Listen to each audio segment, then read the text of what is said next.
And welcome to Bulls Trek Media, possibly soon to be renamed Bulls Trek Live. To the 7 people watching, we were actually talking about this earlier, what I might end up doing is just move these to the main channel. My dog is a little bit grumpy because she's been having some tummy issues, and just as I start the stream, she is now howling at me. But anyways, we'll give her a second. So we are with 2 special guests today, Tharries and Noel from the Tardis Zone. Hello, guys. Hello. We'll fix this in a second, Lexi. So the dog is having some issues. So I said probably she will be good until we start the stream, although apparently not. So what I'm going to do, I just need to step away for a quick second. Well, that was quick. So while I'm gone for hopefully 2 minutes, Tharries and Noel, I already know who you are. So if you just want to introduce yourself to the handful of people Noel, in the stream and let them know who you are, and I will be back in 2 minutes. All right. So, Okay. Noel, do you want to go first, or do you want me to go first? No, you go ahead. Oh yeah. All right. Okay. So, hello everybody. I'm Tharries. Shocking, I know. I run a channel called Tharries. It's basically similar sort of stuff to Bull Strike. I cover, predominantly Doctor Who. I do, to cut a long story short, hate Series 11, hate the current direction, and I make videos about it, and as well as other Doctor Who related topics and other things. I've done podcasts with other YouTubers such as Alpatron, Wingy Media, people like that. That's a great time. I'm basically just a Doctor Who YouTuber who doesn't like the current direction and makes videos about it. That's the best way I can introduce myself. I got a bit of a sarcastic sense of humor to me, and I'm just sort of a mini bull striker in a way. Noel, do you want to go ahead? Yeah. Most of you know me on Twitter. Noel the Tardis Zone. Basically, like the 2 lads, I'm not a fan of the current series. And I decided to set up a YouTube channel, and here I am. Also, like my 2 friends, I've also done a few podcasts with other people, and the conversation has been quite robust, let's just say. There's a lot of opinion out there. Of course, my opinion rubs a lot of people up the wrong way, like most of us YouTubers out there. So that's basically it. Just like Tharries, we just concerned about the direction of the show, and I suppose we are the voice of fans out there that obviously are not being listened to. So, yeah. And I'm back. Yay. I'll clean up that mess outside later. Wow. We basically just introduced ourselves while you were attending to the dog. Yeah, poor dog. Okay, guys. Yeah. So we obviously have one thing in common.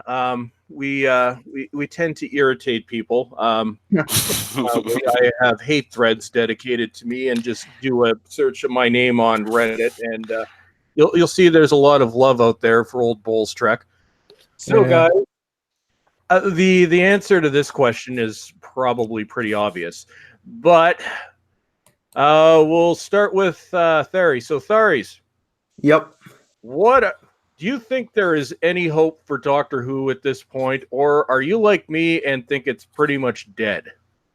Its current state, I believe it to be dead. I think with the current people who are in charge and behind the show, I can't see the show progressing. The show is a shadow of what it was even 5 years ago. The idea that Series 11 and by extension the Chris Chibnall era has been a huge success is completely false. I know this just not just necessarily from the ratings, but even from fan interaction, and I interact with a lot of fans. Naturally, I do. It's kind of par for the course when you run a YouTube channel, and no one's excited. Even if you like, you know, maybe a female doctor, or you like Bradley Walsh, or you like Tosin Cole, or whatever, no one's excited. And traditionally, when a new series is in the works and there's like leaks and stuff, it's a huge deal. Particularly, obviously with the David Tennant era in particular.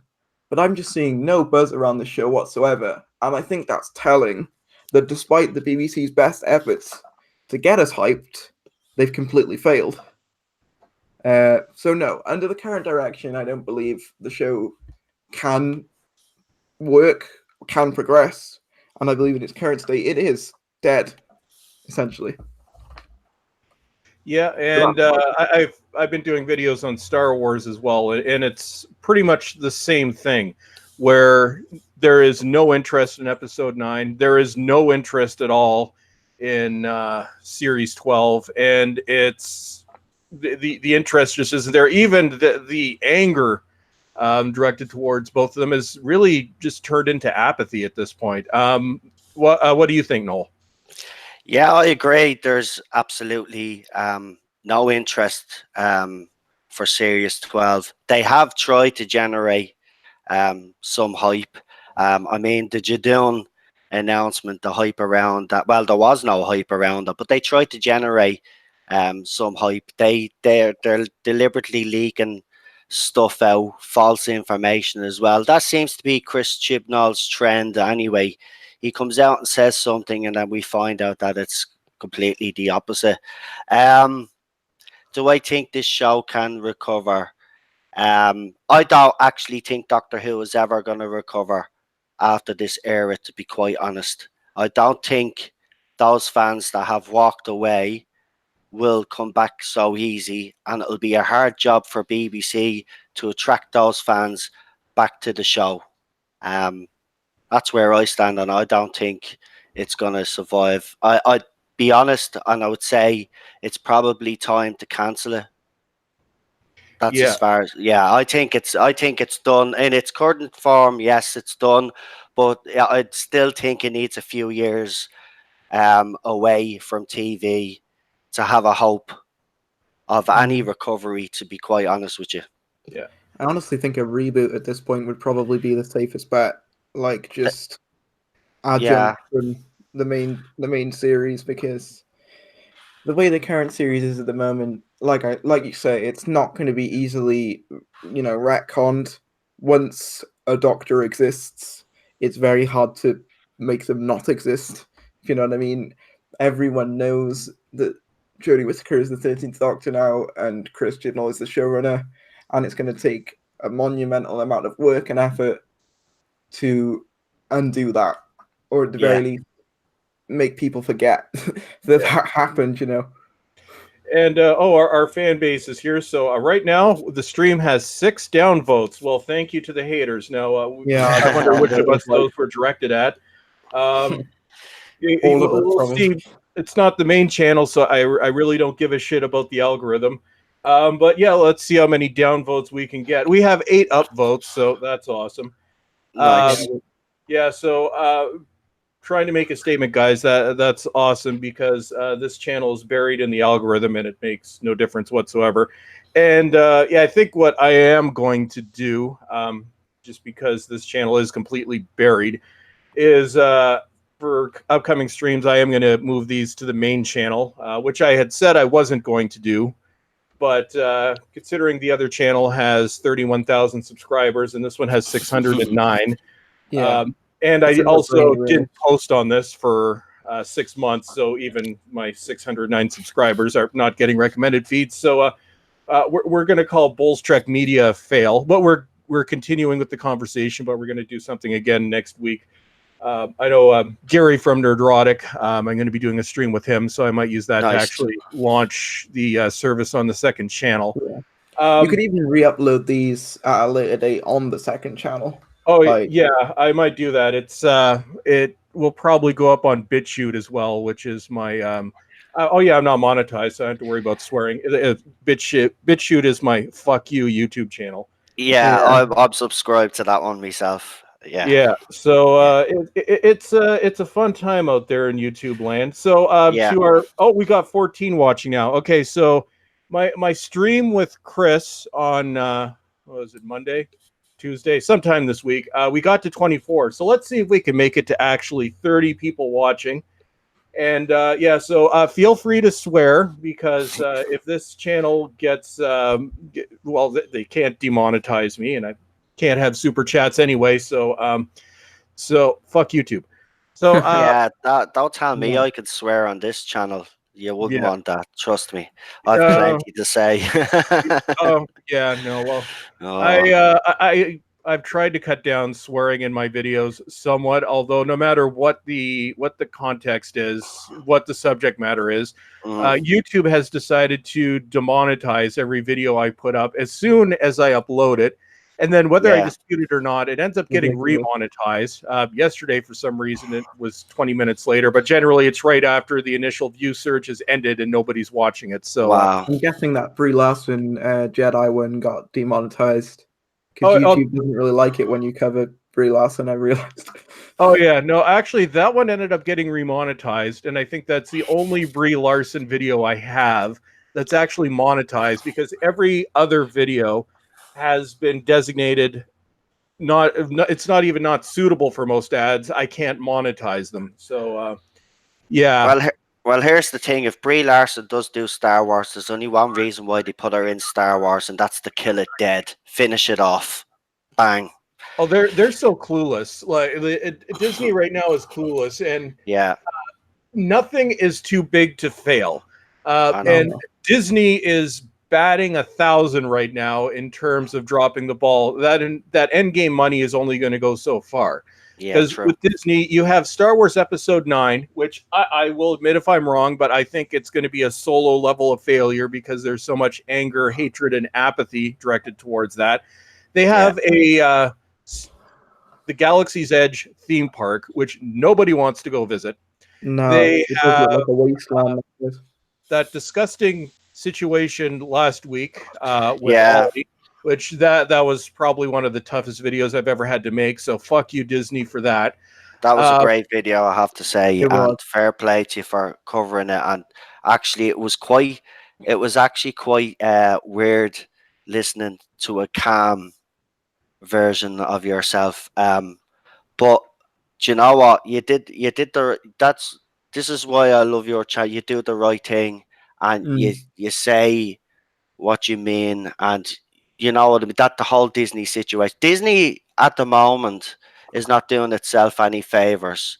Okay, there's a lot of, as you said yourself, there's a lot of anger around Disney right now, and Yeah. they just don't seem to be capable, or maybe, as you said yourself, it's run by a bunch of feckin' idiots, right? They're just not capable of doing the right thing. I mean, as you said yourself, all these situations, it's simple. It could be rectified. Do the right thing. Do you know what I mean? It's Yeah. it's not it's not hard. And anyway, as people have been rightly pointing out, they acquired those characters. They're not original Disney characters, if I'm correct in saying. So No, what you is are the pro- correct. Yeah. So what is the problem? Do you oh, know In what I fact, mean? for you. Stan Lee would have made it happen. Of course he would have. If Yeah. Oh Stanley was yeah. still around, this look wouldn't even have been a debate. We wouldn't even be talking about it. It would have been done. You're right. Stanley Yeah. around, this wouldn't have happened. None of this be happening. And is Disney doing the right thing? No. They keep shooting themselves in the foot. I'll give you like a fun fact as well. Disney doesn't even own the full Spider-Man rights. The license is actually withheld by Sony. It's the way it actually works with Spider-Man is Marvel owned the actual rights to all the characters. So when Disney bought Marvel, they bought all the character rights. So Marvel technically, or so Disney owned Spider-Man, they owned Fantastic Four, X-Men. The difference was Sony owned the movie rights. So they did Yeah. actually own the character. It was a grandfathered contract over All from right. pre-Disney days. So Disney actually owns the character. Oh, But okay. the movie rights were signed over to Sony. It's the same thing with Fox, because before the MCU, uh, Marvel really wasn't making movies, so a bunch of them were signed off to Fox. X-Men, Fantastic Four. Fantastic Four was actually signed off back in the early 90s. They've had 3 failed attempts at rebooting Fantastic Four. Yeah. And even when they did decide to begin the MCU, the distribution deal up until the beginning of Phase 2, when Disney bought it out, was actually through Paramount. So that's one thing that a lot of people are confused. So Disney does own the rights to the Spider-Man character, but after the Fox merger, it's one of the only characters that they don't own the movie rights to. So character rights and movie rights, they're 2 separate things. Oh, Yeah, okay. I was aware that Sony and Disney were kind of in a sharing agreement as of right now. Hence why Spider-Man can appear in MCU movies, but it still counts as a Sony Pictures production, despite being in the MCU. Yeah. It's very sort of businessy and complicated. But to put it short, if Spider-Man Far From Home, which is the latest release for Spider-Man, if that performs, if I think it gets under $1 billion. Yeah, it's under $1 Sony billion. will claim the The rights. rights revert to Sony. Yeah. To be honest, though, it's kind of like picking between the lesser of 2 evils. Like, do you want Sony Pictures or Marvel to have it? Both of them have their bad points, but I mean, I suppose if you're looking at the quality of films, at least, the MCU has proven that they can do superhero movies well. Sony, if they've got the right talent behind them, they can do it. But especially with people like Avi Arad, they're more interested in making a profit than they are actually making anything good. Which I understand all companies need to make a profit, but in Sony's case, like, that's the top priority. Yeah. Creative storytelling or artistic integrity, they're all lower down on the priority list. Oh, and one thing that I wanted to add, just regarding the Ollie situation, if everybody out there knows, there actually is a change.org petition to get Disney to stop being jackasses. Yeah. I just pulled it up right now. 900, or a little over 9,000 have signed. 9,315. The goal is 10,000. I've actually, I didn't, because we're on the stream, I didn't have time to type up a tweet, so I shared Doomcock's tweet on it. I've got it on there as well. Yeah, so if the 16 people watching, honestly, even the people that don't like it, for once, you could not be jackasses. Just actually sign the petition. Yeah, sign the petition and do the right thing. And exactly. This isn't about any of us. This isn't about politics. This isn't about SJWs, PC, whatever, left or right. This is just about a grieving father who wanted to do one last thing for his son. And if you think that Disney was somehow right in denying that, then I don't really know what to tell you. But they're wrong. Let's be honest, they're wrong. Yeah, this is not this. Look, at the end of the day, Disney should just do this. Just do the right thing. This is the right thing to do, right? They've already done a lot of damage by denying this father's request anyway, right? People at the moment, because Star Wars fans especially, are annoyed with Disney. So, I mean, they can't afford another hit. They need to do the right thing. Look at this. Just this whole situation just goes to show how bad society has become. Okay, it just shows that there's a moral shift. Nobody gives it. Look, Disney, DC, all of them, all the companies, they do not give a crap about fans. All they give a crap about is your money. Okay, now I don't know if any of you guys watched Swamp Thing. Actually, Gary from Nerdrata keeps telling me I need to watch it. So I don't even think we have it available in Canada, but I believe it's coming out on DVD. So that might be the first chance I get to check it. Well, and guys, people have been asking in the chat. I'm just going to log in here and I'm going to put the change.org link in the chat. I'm also going to put it over in the video description. So it'll just be a couple seconds, guys. But yeah, go ahead, Noel. Yeah, I was just gonna say. So I came across, and now there's only certain DC or Marvel shows that I'll watch, and I came across this a couple of weeks ago and decided to watch the very first episode. And all I'll just say is, right, whoever's in charge, the DC executives or whoever cancelled this, needs to hang their head in shame. This this is an absolutely awesome show. Um, Everything about it, storytelling, um, the way it's presented, visuals. It's just look at it. Anybody that hasn't seen it, I recommend it. And I'm not one that watches a lot of these shows, because I came late into all of this, but um, this is one show I'd highly recommend. I mean, it's gory, it's got a bit of horror, it's got a bit of voodoo. Um, it's just as far as I've been aware, that they say it's a faithful adaptation. So I wouldn't know because I've never read the comic, but it's a great show. So I'd I highly certainly recommend need to that. watch it at some point.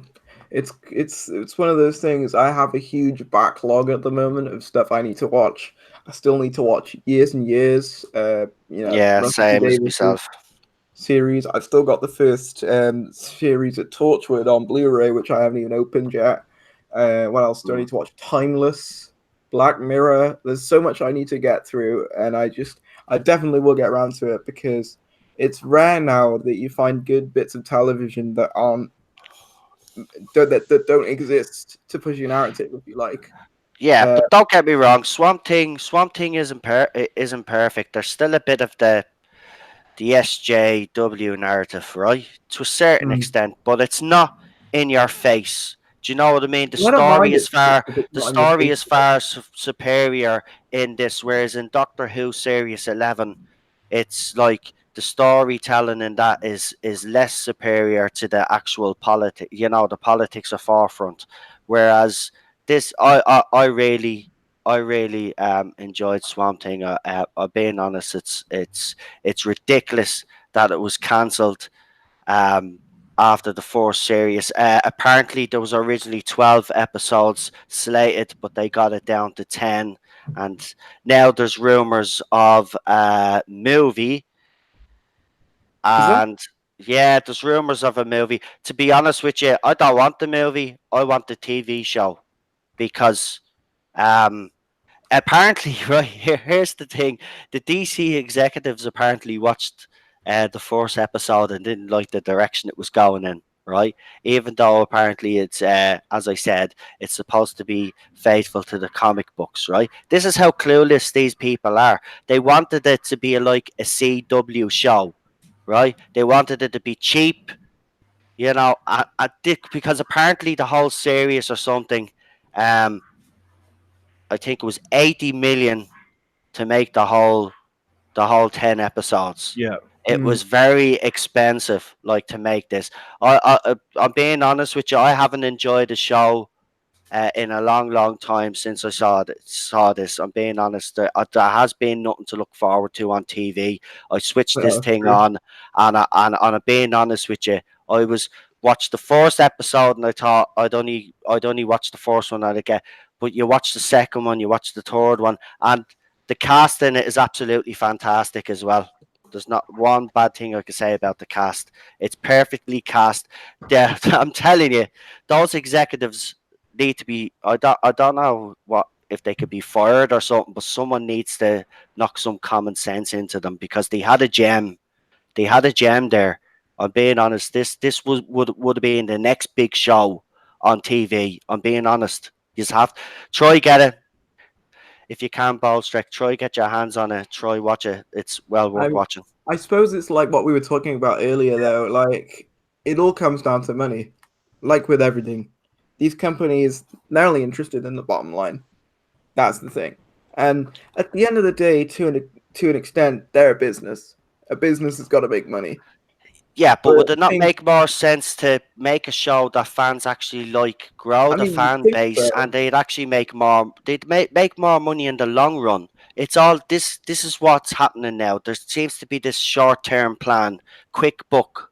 Do you know what I mean? I mean, they've Yeah, re-released Avengers Endgame with extra scenes just to Oh, get that people that back that in. was the most desperate thing I've ever seen. I'm like, because they were trying to be yeah, Avatar, weren't they? and I think they were 15 million away. I think they might be 3 million closer, but I'm like, wow. Well, I know.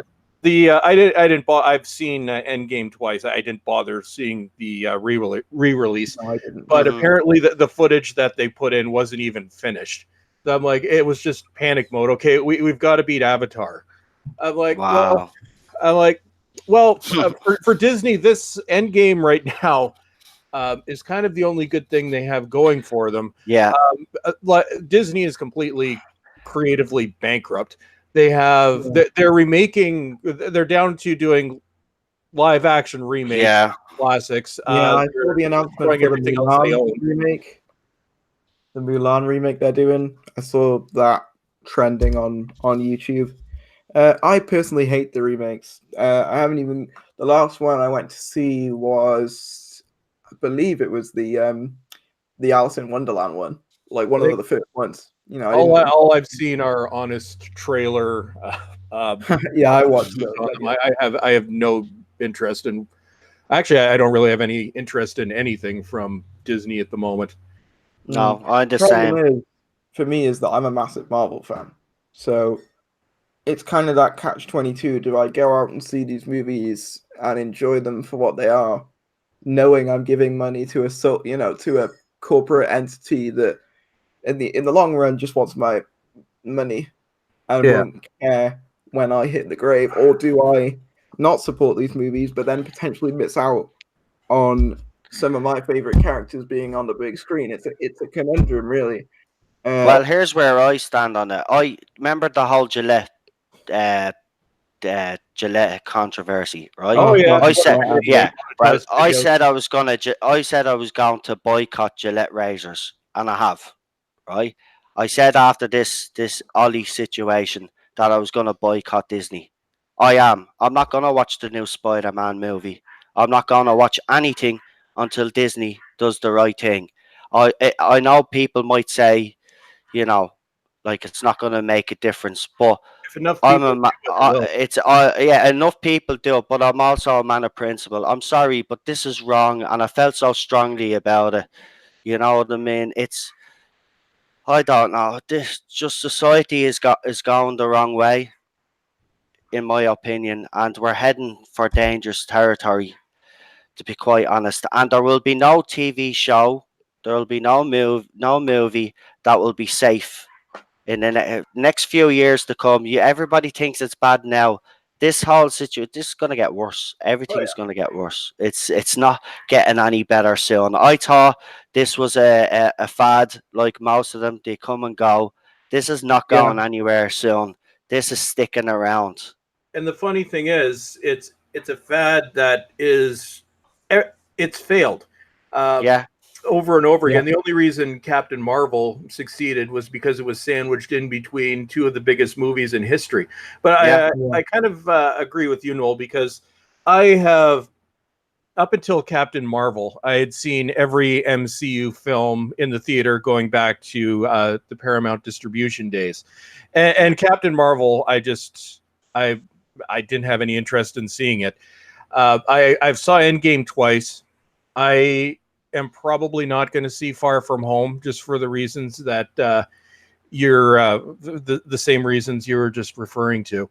And I probably won't see it till it comes out on Blu-ray. And I'm actually kind of lucky because I get the Blu-rays for major movies free because I've my friend Mike used to have 8,000 DVDs and Blu-rays and moved into an apartment. oh And so wow, what he does now is he buys the Blu-rays or 4Ks. He was a computer engineer. Rips them. He literally has a whole server farm in his closet. It's hilarious. wow, So he rips them and then really? just gives them to me. So that's how I got to see Captain Marvel. I got the 4K for free, and right. it was Well, you just didn't as pay any bad as money I to thought. Disney, so. Honestly, how bad is Captain? I refuse to watch it anyway, and I've I don't seen it. care if people criticize me for that. I am not going to watch that propaganda piece. But tell me how bad is it? I saw it in the cinema when it came out. Yep, I'm one of those people. That's okay, Tharries. A lot of people were. Yeah, I went to go see it because obviously I know Brie Larson is Brie Larson, but Yeah, that doesn't necessarily mean that the film around it couldn't be good. Like, there's been good films with bad leads before, right. so like that could, yeah, that's what my thought process going in was. It might be good, Yeah, it's a Marvel movie, and they've been pretty consistent with their quality, even when they've had a few duds, but overall their track record was pretty solid. And I went into Captain Marvel and I was like, what the hell is this? I was like, the thing is that if you took out all the stuff that they were trying to push in that movie, it would Right. just be the most mediocre, boring movie you've ever seen. Oh yeah. Like, So it's like Doctor Who Series 11. If you it take out was all the that. politics of Oh no Doctor no, Who Series 11, I'd watch Series 11 on a loop, and yeah, well, You actually want it on a loop. no, no, that wow. actually Well, that's terror. What we should do wow, is um, a new torture method. Forget waterboarding. We're going to have Doctor Who Series 11, Captain right, Marvel, which is the most hateful actress and show I've ever seen, and right. Ghostbusters and 2016. just make it, yeah, Ghostbusters 2016. Oh Um, yeah, you have we'll to throw that in there. yeah, and then force them to watch them on a loop. And Wow. actually, yeah, I think Captain Marvel is worse than Series 11, mainly because of the scope. Series 11 had some novelty, and then it trailed off completely. Right. And Doctor Who is going to fail. Yeah. I'm going to disagree with you slightly there, and I'll say why. For me, with Series 11, Jodie Whittaker is the namesake character. She is Doctor Who. That is true. Whereas with Brie, or with Captain Marvel, she is but one facet of a larger, she's one cog in the machine, if you like. So I don't mind that as much because, you know, I can always go to watch another superhero. You know what I mean? Whereas with Doctor Who is the main character. The Doctor is the main character. So, you know, Yeah. and Uh, his I'm base. hoping that if we get a competent showrunner at some point, they can find some way to um, stealthfully retcon this whole thing, and this will just be like the War Doctor. It'll be a version of the Doctor we never talk about again. Yeah, that would be the I like the ideal Doctor. I think scenario, but I don't see BBC even doing that. I know a lot of fans would love to see that happen. But you know what I think will happen with Series 11 and Series 12? It will be those they'll be there, but fans just won't talk about them. That's what will happen. it's kind They'll of like the just be prequels there, to a degree. but we'll just won't talk about them. It'll be something that'll be just blacklisted. It'll just be, we'll just leave it there in the corner. Don't talk about that era at all. Yeah. Do you Well, know what I I'm mean? I'm That's gonna the make a way it'll comparison. go. It'll be That's like the way it'll the go, but they won't get rid of it. There's no way they'll get rid of it because BBC would be then criticised if they tried to do something like that. Trust no, me, I agree there's with you. no way that BBC is going to win this situation. Sure, even when Jodie Whittaker goes and the Doctor regenerates back into a man, there's going to be uproar, right? Oh If that yeah, happens. the You know what I feminists mean? So are even gonna go then, mental. like BBC are still, and then if they regenerate into a woman again, then there'll still be more people complaining. Do you know what I Yeah, mean? So either way, BBC are screwed after Jodie Whittaker steps the down BBC. because they need to pick the right actor or actress if they go with an actress again, right? I I hope don't they really don't. want an But they actress. need to go. They need to go with an actor, in my opinion. But they must pick the right one. I agree with you, Balstrick. I think they need to get someone in that's actually half decent at writing Oh sci-fi. yeah, without a Chris doubt. Chibnall is great at writing drama, but Doctor Who isn't drama. Yeah, it has a bit of drama in it, but it's not supposed to be the dominating factor of your era. You know what I mean, or your storytelling, and then the type of politics that you throw in there as well. It just doesn't. This era is not working. Well, And that's kind then of it my seemed like he was going to go back to the Moffat, and RTD era. Now it Oh, looks he like he's doesn't have, gonna. he doesn't have Now the he's not. ability to do Now that. he's gonna double down. Now he's gonna double down because he knows he's going, so he doesn't give a shit anymore. So he doesn't care. He doesn't care about the fans. Sure, look at the way he's treated the fans. Look at the way BBC have treated the fans. Look how they Yeah, treated Peter Capaldi. Do you know what I mean? I mean, that man's era is flawed, but they go after him all the time. The fans, the media, everybody. Yeah, actually, I get to. I'll be meeting him in a few weeks in Toronto, so I'm looking forward to that. Oh wow, Oh, nice. that's What, are cool. you going to do a live vlog or? Oh no, I'm just my. I don't know if you, from my reviews last fall, my friend Tony. Yeah, we're heading up to Toronto. He's doing a meet and greet, so I'm definitely getting my autograph, and I might pay the extra money to get a picture as well. That's Ah, cool. you should. You That's should, cool, man. Peter. But Oh following on man. from what Noel said a little bit, like what Noel just described is my go-to argument when someone says Rosa is the best episode of Series 11. Uh, Rosa doesn't feel to me like an episode of Doctor Who. It feels like a crappy ITV drama with some sci-fi thrown in. Same with Demons of the Punjab. The sci-fi is just tacked onto it so that they can keep calling it Doctor Who.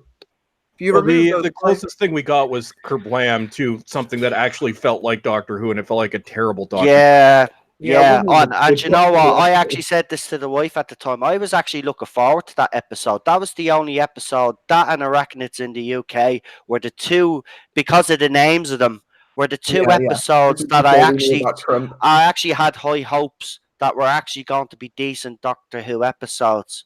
And of course, we didn't get that because we don't get that with Chris Chibnall and his writers. Rosa, the only reason why that actually that episode gets any sort of credit is because of the scene on the bus. If you take that scene out, the rest of it is actually bland, ordinary.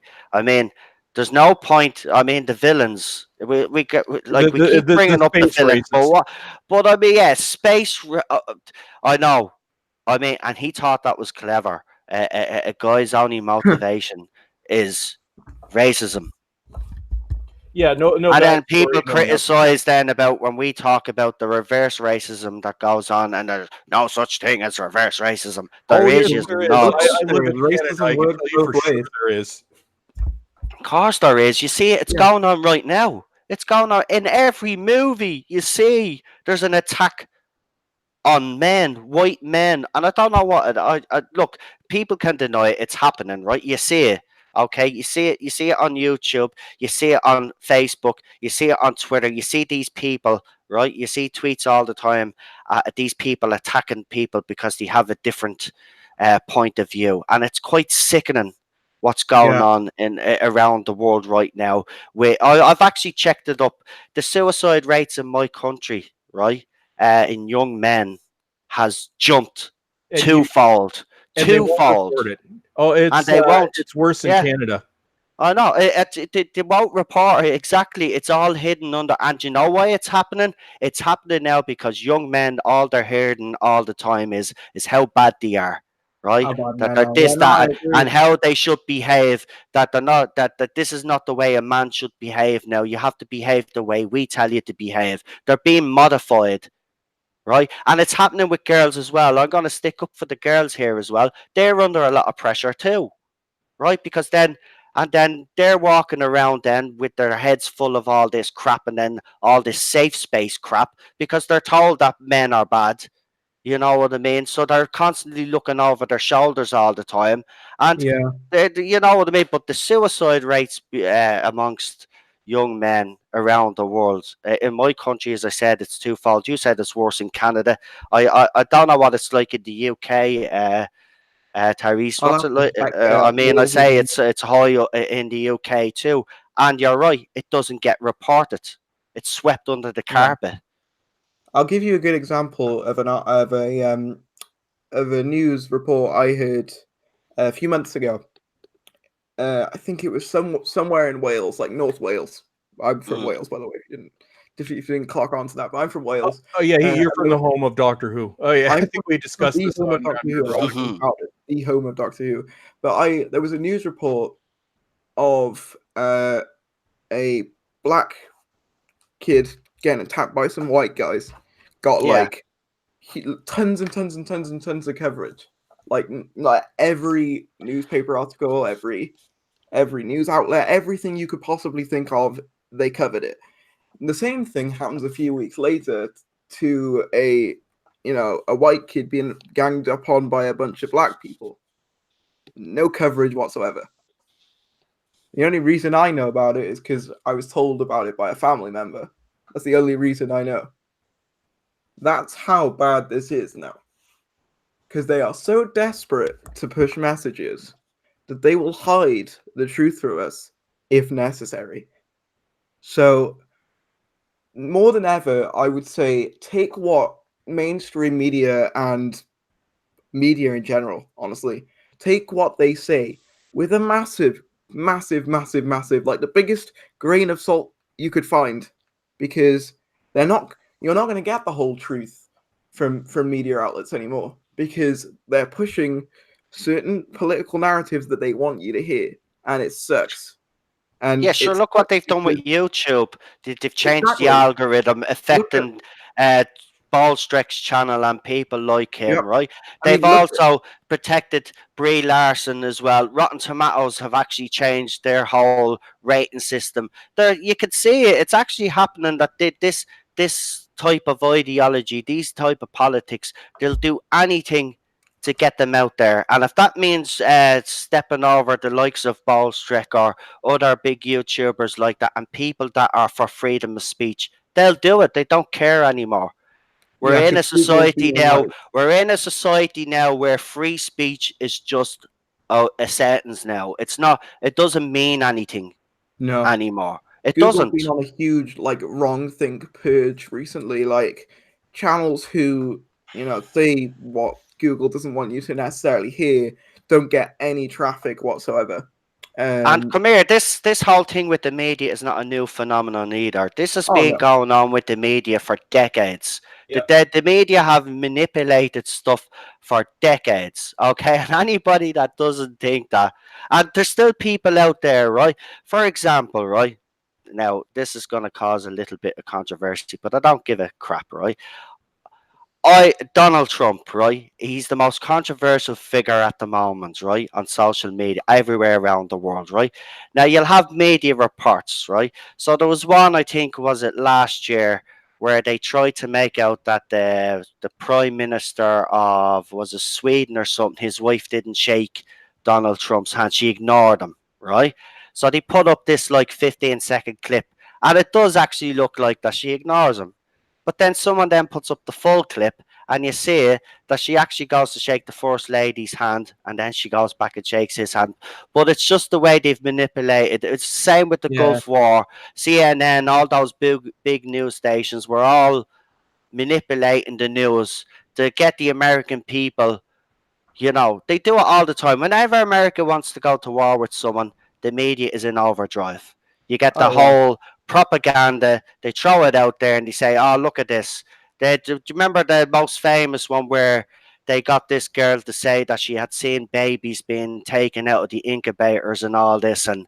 murdered, and that's how they went to war then with Iraq? No such thing happened. It didn't happen. She was a diplomat's daughter or something. It was exposed she was a diplomat. They manipulate. The media has been doing it for decades, so this isn't a new phenomenon. But the thing about it is they don't care. They don't care whether their lies get exposed now because they've become so powerful that there's nobody out there to basically say, "Well, hang on." Do you know what I mean? So they're free to do whatever they want. And the one thing I would like to add to that is that because I consider myself right leaning, whenever I say something about Doctor Who Series 11, or the current state of Doctor Who in general, I'm Yeah. instantly labeled as a Trump supporter. Now, to be honest, I couldn't give a damn about American politics because they don't affect me in the long run. Like, whatever Trump does over there is, at the end of the day, is not my business. Like, I really do not care about American politics. But it's this whole idea that American politics somehow encapsulates everybody, which is, like, not true at all. Um, and it's kind of this thing where if you display a certain opinion, that automatically gives you a certain like political leader that you agree with or political party that you agree with, which is like false. You know, in any way that you look at it, like you cannot be a fan of this series or any other piece of media and agree with something that left politics says, and then equally it could be the same the other way around. I hate how people get labeled things now purely based off of their opinions, like we're being categorized purely based off of our political leanings and obviously our views on media and entertainment. Like, I miss the days when people didn't assume the worst of people, or the very least assume certain things of people. But that seems to be a lot of what's happening right now. I'll give you a good example. When I was on Twitter, and no one will know about this, I was called transphobic for making a joke about Gareth Roberts. And no one will know about this. And that honestly couldn't be farther from the truth. I have my own views on transgenderism, but at the end of the day, I'm not going to go around, harassing anybody who says they're transgender. Exactly. Nobody does. It's just you're just living in an era where, like, if you don't believe in a certain ideology, then you're attacked. You're attacked. That's just what happens in general, and it's happening a lot. See, there's the Doctor Who fandom. It's actually a pity what's happened to the Doctor Who fandom, because Ballstrek will know as well. This fandom was probably the envy of most fandoms out there. It was a good fandom to be in. Now, I mean, it's one of the worst, I would argue. Yeah, I think it is the worst fandom. I know the Star Wars fandom is quite fractured as well, but I think it's more nasty in the Who fandom, to be honest with you. Well, I could say I've been part of the Doctor Who fandom literally since the dawn of the internet, since about 1995. There you go. And it was, and there. I don't know if either of you guys remember. Well, now we have Gallifrey base, which is toxic as hell. Oh God, but do you guys remember Outpost Gallifrey? Either of you? Yeah, Outpost Gallifrey. I've Yeah, seen their podcasts on a video archive. Actually, they shut down 10 years ago, but they were the predecessor to Gallifrey base. And when I look at what the Doctor Who fan community was like back then, so 10 years, I actually have even though I'm attacked there all the time, I have a video from 10 years ago where I publicized, ironically, I publicized them when they opened up Gallifrey base and moved everything over. But it was like, there could be disagreements, and it usually wasn't about it. It was never about ideology. It was usually just about, do you like this episode or not? The worst that I had ever seen prior to current years would be when Star Trek Enterprise was canceled in 2005. That was the Star Trek community at the time. That was the most toxic fan base I had ever seen, and I was part of that debate too. Wow. Then we had Star Wars, which at that point was the most toxic fan base I've ever seen. But now it's all the main fan bases are toxic because the people in charge have destroyed them. Like, I am also a big Star Trek fan. At this point, it's actually hard to say which is the most toxic, because I think in Doctor Who, I guess I can kind of look at my like to dislike ratio when I cover these things, which now I run typically 95% like ratio, where 2 years ago it would have been 50 whenever I discussed the 11th Doctor. Yeah. But it seems to be Marvel is the most contentious. Marvel seems to be where I trigger the most people when. I mean, I think that's probably because it's the biggest. Yeah. As well, like Marvel is like the biggest thing at the moment. Yeah. And superheroes in general are. I'd say in terms of like the most toxic, I probably would go for the Doctor Who one. Perhaps I'm biased because that is the majority of where my content comes from. But you just look up Doctor Who, or you go onto a video that the Doctor Who YouTube channel posted about, let's say they post a scene from series 11, and it's like a war zone down there. It's always like someone always gets triggered. And, there is constantly fighting going back and forth. Yeah. And be fair, I don't condone you saying anything negative or being negative to anybody on either side. Like, I'm not going to go and harass somebody who likes it. You know, if you like it, that's fine. But don't Yeah, have you a just go at have me bad because I taste. That's all. disagree with what you think. You know, because there are these mysterious things called unique opinions, and despite what mainstream media tell you, it is actually okay to have a different opinion. Like, you know, I'm not going to judge you for having a different opinion.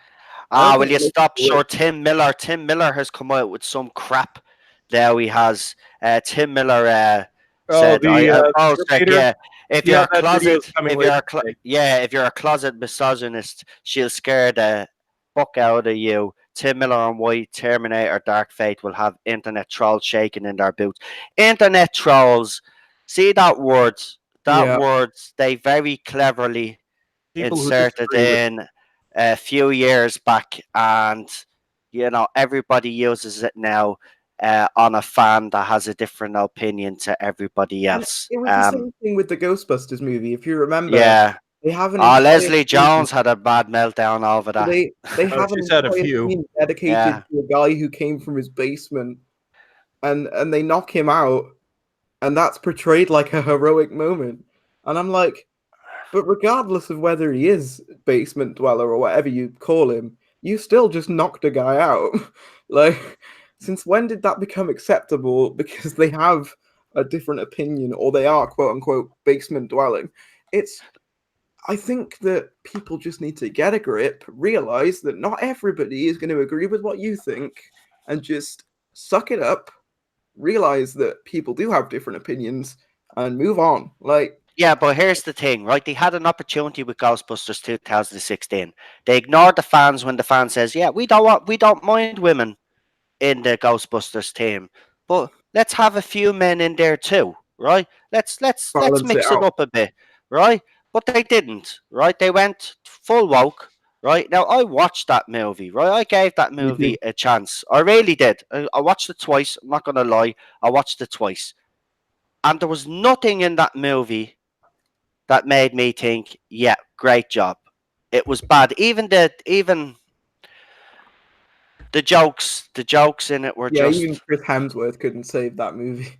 look, and do you know why they put him in that movie though? Right, so he plays a strong character in the MCU, yeah, Thor, right, and then they put him in Ghostbusters, and then he plays an idiot, right?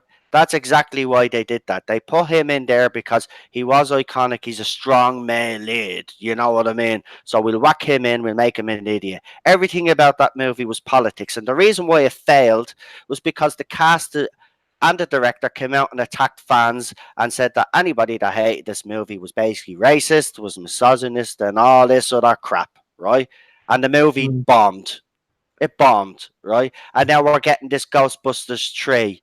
At first, I was excited about the idea, but the more I hear about it now, I'm not quite sure. Do you know, I think Ghostbusters should be left alone, I to haven't be heard much honest. about Ghostbusters 3, and It should be left alone. after the Uh, teaser, like, is there any new developments on that? Because after the teaser, everything sort of went quiet. Well, Paul Rudd apparently has been cast in it, yeah, so he's been cast in that it. I'm actually excited for.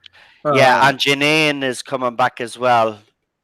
oh, so they have the potential to And do something with it. There's talk of Rick. What's his name? Rick Moranis. Morales. They're trying to get him to come The back. problem though is that even the original guys tried to remake, like tried to do the same thing again with the sequel, and it didn't work. Like, not even the same guys could recapture that movie. Yeah, but Like, hang on, right? If you've got Ghostbusters 1, right? Ghostbusters 2, obviously, it wasn't as popular back in the day, but it's become a bit of a cult classic because of this 2016 abomination. Yeah, There's yeah, a more appreciation now for Ghostbusters 2 than there ever was, but I mean, you right? could compare a turd to Ghostbusters 2016, and it would make the turd look good. Look at there was no there was it was look, they had the movie. What can I say? This movie annoys me so much. Every time I talk about it, I just get annoyed because they had an opportunity. Right. Let's talk about the teaser trailer originally, right? So they said originally it was 30 years after the original story. Do you remember? And then they messed that all up then, and then they came out with another trailer. Oh no, but we're a mistake. It's a female led movie. Look, they messed it up. They don't know what to do. Isn't this is Sony's problem? Sony owns it, doesn't it? Sony owns Ghostbusters, doesn't it? Yeah. Yes. Yeah. Yeah. Now you look what they've done with the Spider-Man franchise before it, right? And now Oh you god, look don't at get what me they're doing with started on Ghostbusters. Amazing They do Spider-Man. not. They do not know what to do with Ghostbusters. They never. Do you know what I mean? The 2016 movie proves it. They don't know. They're clueless. Okay. They originally fired the original director, didn't they? The original director was Yeah, they fired. fired what's his name? The one who was it like I can't remember his name. It was cancer. Who was Before they Ivan gave it to Reitman. Paul Feig. Ivan Reitman. That's the one. there? Ivan Reitman. He was fired. Well, the story with Ghostbusters is the actual Ghostbusters 3 had literally Yeah. been in limbo since 1991. That's right. There was a change. So, and the big problem was Bill Murray just didn't want to do it, which is why it sat in limbo for almost 3 decades. And Yeah. then Harold Ramis passed away, so it was impossible. So Ivan Reitman was still trying to revive the Ghostbusters. Then he was, I don't even think he was directly fired. It's more they stopped talking to him, brought in Paul Feig, and now we have the disaster that we have right now. Apparently it's so bad, Paul Feig actually isn't allowed on the Sony lot. Oh So wow. that's why those are words of Dan Aykroyd. Wow. So I'm hopeful that this is going to be a course correction, and It it's better, Ivan better Reitman's be. son that's actually directing it. So I'm hopeful. Well, I can I'm tell you something about that. I can remember when the Sony hack happened, which, if you don't know, was basically all of Sony's emails got leaked out onto the internet. That's right. Yeah. Yeah, Amy I remember that. Pascal, Amy Pascal arranged a Ghostbusters like party, and they didn't send the invite to Ivan Reitman. They didn't Wow. send it to him. Well, They let Pascal Paul wanted Feig him come out. along because Paul Feig told Amy Pascal, "Look, if I'm making a Ghostbusters movie, I don't want any involvement from Ivan Reitman." So, that's why that movie never. That's why Ivan Reitman wasn't invited. Is what I mean. Basically, Ivan Reitman wasn't invited. That's what I was trying to say. That they purposely blocked him out because Paul Feig wanted to make the movie. Oh, Yeah, well, and hello, Stephen Griffiths. Yeah, we've been kind of neglectful of the chat, so I'm just gonna take a look right here. Yeah, we are. I've Reading it. I've been following as we've been going, and I keep meaning to go back to it. So we're just gonna do a quick run through here, see what kind of questions we have. Serpent in the Rainbow was a decent movie. Yes, it was. Not Doctor. I'm not going to mention his name, but yeah, I'm sure he's here. The person who decided he was going to be my nemesis on YouTube. Let's see. Wait, who is that? I'm actually curious. Oh, I've decided to no longer mention or attack other YouTubers. I'll tell you after. Okay, but, yeah, tell me after, 'cause I've I'd like- decided I'm that actually- I'm not going to attack people. Not the Doctor dude. That should give you a hint, but I'm not saying anything. Hope Lexi is okay. Yes, she is. She's got a sensitive tummy, and she ate something she probably shouldn't have last night. I'm not sure what it was. Let's see. Hi, everyone. Fandom Menace Across the Pond version. Yes, well, the Fandom Menace, it's a worldwide thing. Let's see. If it dies, we can just write novels like we did in the 90s. Well, Big Finish is still around, so they're not going anywhere. No, Big Finish is going strong, actually. And they have their own merchandise line now. Oh, I've got a question here from Stephen Griffiths. Why do you think they chose to ignore canon lore that set down the Doctor as a male alien in both the classic and 2005 plus era. Even the Capaldi era presented him because it was planned. It was planned during the Moffat era. The seed was actually originally planted with the Matt Smith regeneration in the 11th hour, where he thinks he's a girl. So it was never explicitly said at any point in the series that the Doctor could not become a female. I think it was just kind of taken as an obvious. They wouldn't need to say that in the classic series, but Yeah, it was reinforced in the Doctor's wife then, because then he talks about a Time Lord that regenerated into a woman yeah, that was originally a Like, man. So like, they've look done how little Fox things got along the way, and then that whole general regenerating into your woman, the Black General. General as well. Yeah. Yeah, just But for the sake look of just how doing it, horrified Matt Smith's Doctor was at the prospect of being a female Doctor. He did not want to be a female. I'm a girl. No, Yeah, I'm a girl. Apple. Oh, and Yeah. Milan Reviews asked, Disney have the rights to the Doctor Who movie or something now that they have bought Fox? Milan, no, they don't. The No, Disney BBC, I think. BBC merger, that was for the 1996 movie. The time frame, from what I remember, is if it wasn't picked up for a series, it expired. It was either 5 to 10 years. But that was one of the reasons for the delay in Doctor Who coming back. So no, it wasn't picked up for a series, and the rights eventually reverted back to the BBC. So you can all relax. Disney Yeah, is not going to take yeah, Doctor Who. Fox has no control over Doctor Who. The closest in North America is Warner Brothers has the DVD and Blu-ray distribution rights, even though it's no longer on the case. But that's the only outside involvement with Doctor Who. So no, Disney. Well, Doctor Who's already done a pretty good job of destroying itself. But yeah, Disney has no rights at all to Doctor Who. We can all share. Fox used to have the TV movie Tardis console, but a fan actually saved it from the Fox studios, and it now appears at conventions and things. So that's a fun fact for you guys. I've actually been able to interact with it. It's really cool. It's my favorite TARDIS console by far. I love that. I think that was my favorite version of the TARDIS. Yeah, TV. That was the only Doctor Who to actually be shot in Canada too. So, yeah. Okay, so yeah, but what's the story with your country giving Doctor Who awards there? You've got a lot to answer for, man. Canada, what is that? A little bit. Canada is outside of Sweden, one of the thanks to our prime minister, one of the wokest countries on the planet. Wow. So that I'm not surprised, but nobody cares about Canada. You should see the crap that our taxes pay for on the CBC. Horrible shows that absolutely nobody watches. The CBC, it's worse than the BBC. It's our government propaganda network. Oh, nice. Russia has one of them too. How can you be worse than the BBC? Like, that's quite an achievement. Trust me. Well, I'd say the media in North Korea are pretty bad. Oh, yeah, I suppose. Fair enough.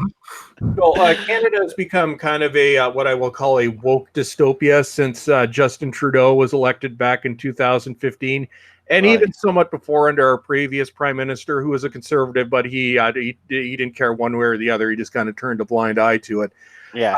But yeah, no, Canada, I'm surprised they haven't made straight white males illegal. We're one of the few countries where discrimination against straight white males is actually enshrined in law. We have the Employment Equity Act, which has four groups that, in terms of government jobs and some jobs outside of government, are given preference, and you can guess which group is not listed on there. So yeah, Canada is the one country where it is completely legal to discriminate against straight white males. So Canada's a nightmare. It's nice. Well, I won't be moving to Canada, so. No, I certainly won't be. And you talk about London, the issues in London with, and immigration. Controlled immigration is fine, but uncontrolled immigration is a disaster. Oh yeah. See what's going on in London in the UK, where you can't live in that city right now. People are on top of each other. Well, in Canada, it's the exact same story in Toronto and Vancouver, perhaps even worse. Toronto is now the fourth largest city on the continent. beat only by Mexico City, Los Angeles, and New York City. It recently bypassed Chicago. So Canada, they've undertaken mass immigration, and again, it's not a race thing. It's the question I have about or not the question, but the statement is, if you can't support your own people, then why bring in other people and No, I support totally agree them, with give that. them preference over your own population? And that And the UK is a prime example of that as well. I think like we are way too lenient on stuff in general. Like we just say, yeah, come in, come in, come in. It's one and all, And I'm not saying don't help people, absolutely not. But there's got to be a point where you've got to go, look, we are one of the smallest countries currently in Europe. oh, you're You know, smaller than we've most of our provinces. we've pulled more than our weight. Isn't it time someone else had a turn? You know what I mean? Like the UK can only hold so many. Like we're not exactly like a big country. That's everyone combined. Like that's Wales, England, Scotland, and Northern Ireland. If Yeah. we're still not that big a country, despite being formed by like 4 different nations. We're still one of the smallest in the EU. Yeah, we take in more immigrants than most of them. Well, And at a Canada certain itself is not. We are a large country, but most of our population is very close to the southern border. Most major cities are within an hour to 2 hours from the U.S. Yeah. So Mm, Canada, 90% of this country is uninhabited, and a lot of it is uninhabitable.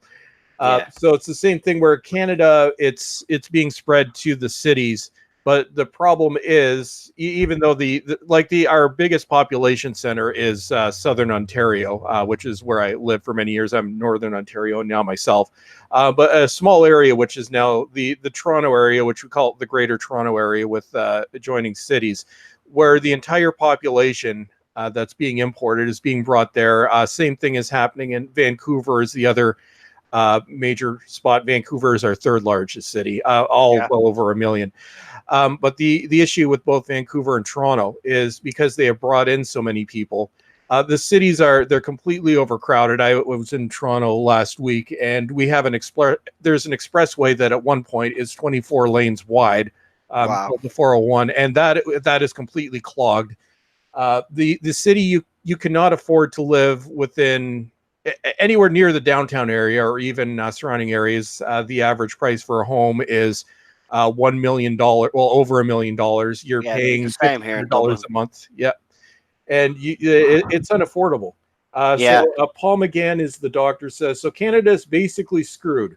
Yep. Unless Well, the come here. conservatives get back in. Your minister was over here a couple of years ago, and he was basically begging Irish people to go over to Canada and all the benefits. You're right. Should look after your own. I'm not saying not help people. You should always help people where the situation is permitted for but you to do provided you so. can. I mean, at the end of the day, exactly.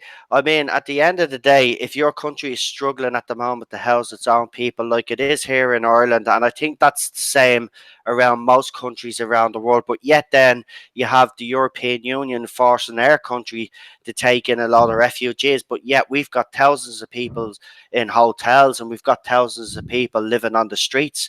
Dublin Yeah. City itself is littered by people, new people every day because they've lost their homes to the banks or they just can't afford their rent and they're out on the streets. And especially if you live in Dublin City, it's very expensive. I mean, there's nothing, and the government, they're not building houses quick enough. Do you know what I mean? So you should No, yeah. always look after your own first. Then, when you look after your own people and your country is solid enough, then you go and help these other people. But you're shamed. Your country is shamed into not taking people. I think, wasn't it Poland or something? They've refused to take people in. Yeah, it was Poland. Yeah, Yeah. they've refused, and now all of a sudden they're being criticised. They're being shunned by the EU and all this. That they're not very popular. But whether you like it or not, they did the right thing because they're looking after their people. Because that's what they're Mhm. supposed to be doing. They're elected to look after their people, so they're gonna do that. And then when they're ready to help others, they will eventually. Do you know what I mean? I'm not saying that they won't. They're just gonna not let. They just don't want to open their borders to everybody. Do you Yeah, know what I mean? And they want people. And I'm at the opinion that unless you have a qualification and you're willing to come over and work in the country, I don't think you should be allowed in. I think the Australians do get criticised about their border, but they have it right. If you're going to come into this country, you apply for a work visa because you come The over only here to problem work. I have with Australian policy is that they don't allow disabled people in, as they believe it to be a strain on the economy. And as a disabled person myself, I find that to be quite No, I'll important. agree with that Yeah. 100%. But you know Like, what I mean? and What I'm also, I'd like to. basically the point that I'm making is that you could have No, yeah. some sort of model like that around everywhere. I think you need that now Oh no, you because do you have definitely need you're the people like like you strict see it every guidelines. day in the news. People, I know most of it's propaganda, but you see these people on boats. You see the amount Yeah. of the people that have died, and whether you watch mainstream media or you watch a channel that tells the truth, you see these kind of videos. It's disgusting. Yep. Do you know what I Like, mean? We should be helping these people stay in their individual countries. Do you know what I'd I like mean? I'd like to, if I may, really briefly, if I may turn to the topic of quota hiring again briefly. Um, I want to talk about something that happened to me the other day. I, for the longest time, have wanted to work in television ever since I was like little, you know. And someone came up to me the other day and said, "Oh, there's apprenticeships at ITV going," and if you don't know, ITV is another Oh yeah, I know ITV. broadcasting, company. And I said, oh, okay, that's cool. And then they said, oh yeah, they if you're disabled, you're guaranteed an interview. And I was like, oh. And they're like, what's wrong? Surely that's a good thing. And I'm like, not really, because that doesn't make me feel empowered or good about myself. If anything, that makes me feel worse. You know what I mean? It's like, Like you want to get there on your own merit. exactly. Clearly, people don't understand how stuff like that makes a disabled person in particular feel. Like, I we agree already with you. have Yeah. days where we feel like we can't do stuff, or we're not contributing. So the idea of, quota Get hiring for disabled basically people, getting an advantage. You don't yeah, want the advantage. You want the it's level more playing insulting field. than anything else. Basically. We want to be incorporated into society normally. We don't want special privileges. Yeah, We just want to be able to go through our everyday lives. And I some agree people say, 100%. Everybody should earn everything. You know what I mean? Yeah, yeah, nobody should have might it say, easy. And yeah, Nobody. that's you might say, well, benefits are a benefit if you like, but to be honest, they're only so we can live comfortably and do everything that humans do, i.e., eat, yeah. and have somewhere comfortable to live. And that's really all that we want. We don't want to feel as if we're being catered for specifically, if you like. We don't want to feel as if you know we're ticking a box essentially, and But that's that's what what's that felt happening, like. unfortunately. It's And box that ticking. sucks because it doesn't give you a good feeling at all. And I can imagine people of other minority groups, be it sex, race, ethnic minority, whatever. I can imagine other people feel the same way, and it I can sucks. tell you they do. Yeah, It's, on because I have a fairly large subscriber base. I do get a lot of private messages, and 10%, around 10 to 12% of my subscriber base is female, and I've had a lot of conversations on Twitter and back when YouTube still had the message option. Where what I'm hearing is, and I have friends in the real world as well that say the same thing. They don't like these quotas either Mm, because it's they've worked towards something. They want to know that they actually got it on merit. yeah. But if you get it because you tick one of the four boxes, then it's like, well, a lot of them actually view that as an insult. It's like, okay, so I couldn't get here on my own merit. And I have one very good friend of mine who's a female, actually refuses to tick the box because there is an option to say, I prefer not to answer, which means generally you're a white male. But yeah, no, I have one female friend that actually refuses to tick that box. And so it's when we're talking about advantages, a lot of the people who actually get these advantages disagree with it. And when we talk about, say, something like feminism, only 10% of women identify as feminists, and many are vehemently opposed to third and fourth wave feminism. Yeah, Well, that's good. It's Like the same that is thing with, good. yeah. And it's the same thing also with the transgender debate that's gone on in Canada. yeah, I have friends in the LGBT community that are absolutely mortified by how this small minority is portraying them in the public, because it is a small minority. It is less than true. 10%. I agree with you. Yeah. Yeah, But they are just they are actually the small minority. They are the nastiest people they I've ever are. That are seen online. just destructive. I even said it. If I was the rest of the other groups, I would I would separate. I'd stay clear because they're gonna look. They're gonna drag everybody down with them. As you said yourself, they're nasty, toxic. I mean, you even see the way they go on. They threaten anybody, anybody They that went gets in after their me, way. I mean, as we all know. you've even seen William Shatner being threatened on a Facebook, Twitter a couple of weeks ago. It happened. Mark Hamill a few weeks before that. Strong They're tweets as gone well. after. And what does Twitter do? I mean, Bette Midler also as well. She put up a tweet basically insinuating that the president of the United States should be stabbed. She took down the tweet, but everybody had That's screenshot it. But technically what she's still doing on Twitter, she did not look. People strong like tweets us, will not attack. people like us, people like us will get bans. People like us will be censored, but people like them will always be defended because they follow a certain narrative. We don't. We go against it. So we're the enemy here.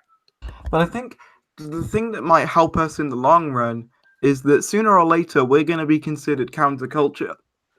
And counterculture is especially it's pretty popular, particularly with younger people. I mean, take a look, for example, at The Simpsons. Like The Simpsons, at the time that it was broadcast, was considered counterculture because it went against the narrative that most American sitcoms were trying to push at the time. That basically the American like family dynamic being, old wise parents and well-meaning children. The Simpsons completely flipped that on its head, and it became massively popular for it. I can see that happening to people like us at some point in the future. Like the young people won't want to listen to what they're being spoon-fed all the time. They're going to want to see a different point of view, and who they're going to turn to, the independent Yeah, people, but who here's the don't thing: the have. damage has already been done. They're being taught early. They want to get into schools. Yeah, They want to. It's getting everywhere. It's getting young. They're teaching kids younger. So by the time they become teenagers and young adults, they're already too far gone to actually question what they've been told. We all have been born, right, and from day one we've all been told a certain thing. We all get told that this is the way history went. This is this, that, the other. You know what I mean? We're taught. mhm, You know what I mean? So we listen to what we're taught. So obviously, if you're told something, it's like if you're told a lie often enough, eventually it does become truth. That especially that's when a you're a quote. child. That's a quote by someone. I don't know who I'm quoting. That's not my quote because I'm not that clever. But I'm quoting someone else. But that it's actually true. You keep repeating it often enough, it becomes truth. So these poor kids don't have a hope in hell because they're going to be fed this all the way up through college. They're getting into college campuses as well, and it's just you see the way they behave. They just look at to me when I see the way they behave, attack a people. It's just strange to me because they truly believe in what they're saying, and this is the worrying thing because as I said, they're getting at them young. There's I. It's going to get worse before it gets any better, and that's with society and everything else that's going on. This is not seriously, this isn't getting any better anytime soon. It's No, actually, and I'd be honest with you, if I would not. bring a child into this world right now. There That's how strongly I feel about it. Why would you? Why would you want to subject your child to this type of society? It's all wrong. I don't know what's happened with society. I don't know when this actually even happened. To me, it felt like it crept up. Yet there was little indications, but I can tell you because I've been even though I only started talking about this stuff within the past few years, I've been following it for a few years. right, There are the current social justice. We'll call it a hate movement because that's what it is. 10 years ago, it did not exist. right, We were not being spoon fed this crap. It seemed like there's always been an undercurrent, but it seemed to rear its head around 2012. And oddly enough, it was the atheist movement that it first took over. So 2012 is when it started. 2015 is when it got out of hand. That's also when Canada elected Justin Trudeau, and our own country became a nightmare. And then it's in terms of popular culture, it completely exploded in 2016, largely as a result of the election of Trump in the US. right. And right now we're seeing reverberations of that. And the reason why, in terms of popular media, I think the reason why I was saying Captain Marvel is in some ways the worst case scenario is up until that movie, there was an argument that could be made against because everything that came out with identity politics was flopping on its ass. Yeah, Captain Marvel succeeded not because of that, because of where it was placed, and it was placed there deliberately. But right. in terms of popular culture, in terms of movies, and all movies now are pretty much crap anyway. But because Captain Marvel made money, not because of the identity politics, but despite the identity politics, that's going to be spun as, well, yeah, this works, even though Dark Phoenix and Men in Black have completely flopped. Yeah, So no, you're right. Like the only reason that movie did as well as it did is because of the brand. Like I can guarantee you, if that wasn't a Marvel movie and it was based off of some unknown, well, Captain Marvel was kind of unknown at the time, but if it was like a character from a different comic book company, a complete unknown, that movie would not have done well. That movie would have flopped. yeah, It banked purely off of the fact that it was from the Marvel brand. Uh, because the Marvel brand is one of the most powerful brands in Hollywood at the moment. Because Do you think it's getting tired though? Do you think that these whole comic book movies now? I'd like to hear about your opinions on this. Actually, do you think that it's getting stale now? Do you think it needs a break? well, I think it's been going on for the late '90s with Blade and so forth. Yeah, I love When the it Blade started. movies. It really started with the first X-Men movie in 2000, but went into overdrive with the launch of the MCU in 2008. and the Hmm. original Spider-Man trilogy as well. Yeah, That yeah, that did well. 2002 through 2007. I think it the trends come and go, and this trend. Say if we want to date the explosion back to the Raimi's 2002 Spider-Man. So at that point, we've been going on for 17 years. Yeah, We had the main arc, or the main point of interest, was the MCU storyline, which was effectively finished in Endgame. So I'd say Marvel, and now because this is one of the reasons why I really hate Captain Marvel, is because she's going to be made the face of the MCU, and we already know it's going to God, I hope go not. to woke hell. But there is, on the DC side, I think it might continue, but it's going to continue over there. I don't think it's going to be as all entrenched as it was. Like, the popular culture has never seen anything like the MCU, and will never see anything like the MCU again. Uh, yeah, Like the closest comparison I can make probably to the MCU is probably Harry Potter or maybe Star Wars, and even then, like they were one and done. Like I mean, once the Harry Potter saga was over, that was it. Like it was done. But with Marvel, they kind of have the bonus of they've got the brand loyalty there, which say for argument's sake, westerns didn't have. B, they've got characters that people care about and want to see. i.e., Spider-Man, Captain America, Iron Man, whatever. I know some of them are dead now, but my point still stands. They've got characters that people want to see. They've got a decade now of brand loyalty that, and people going to see these movies, and people who've grown up with these movies. And they've also, as I said, got the benefit of having a pretty much endless list of characters that they could use and make them into dollar printing machines, essentially, because Marvel's roster of comic book characters is practically endless. So they've got the formula so down, Marvel do, that I feel like they could pretty much keep doing this forever, because they've got the library to fall back on. And even if what they do new doesn't work, they'll just make another movie about a different superhero, and the train will keep on going. Now, as I say, how long it'll go on for, who knows? But I think they've perfected it so well that it'll just keep going. And to be honest, I do really enjoy some of these movies. I'm not going to lie, I'm a huge Marvel fan in the same way that, some people are huge Star Wars fans. Even though I like Star Wars, I'm more of a Marvel guy. But, for me, it's like, it's one of those things where it's so big that it can last forever.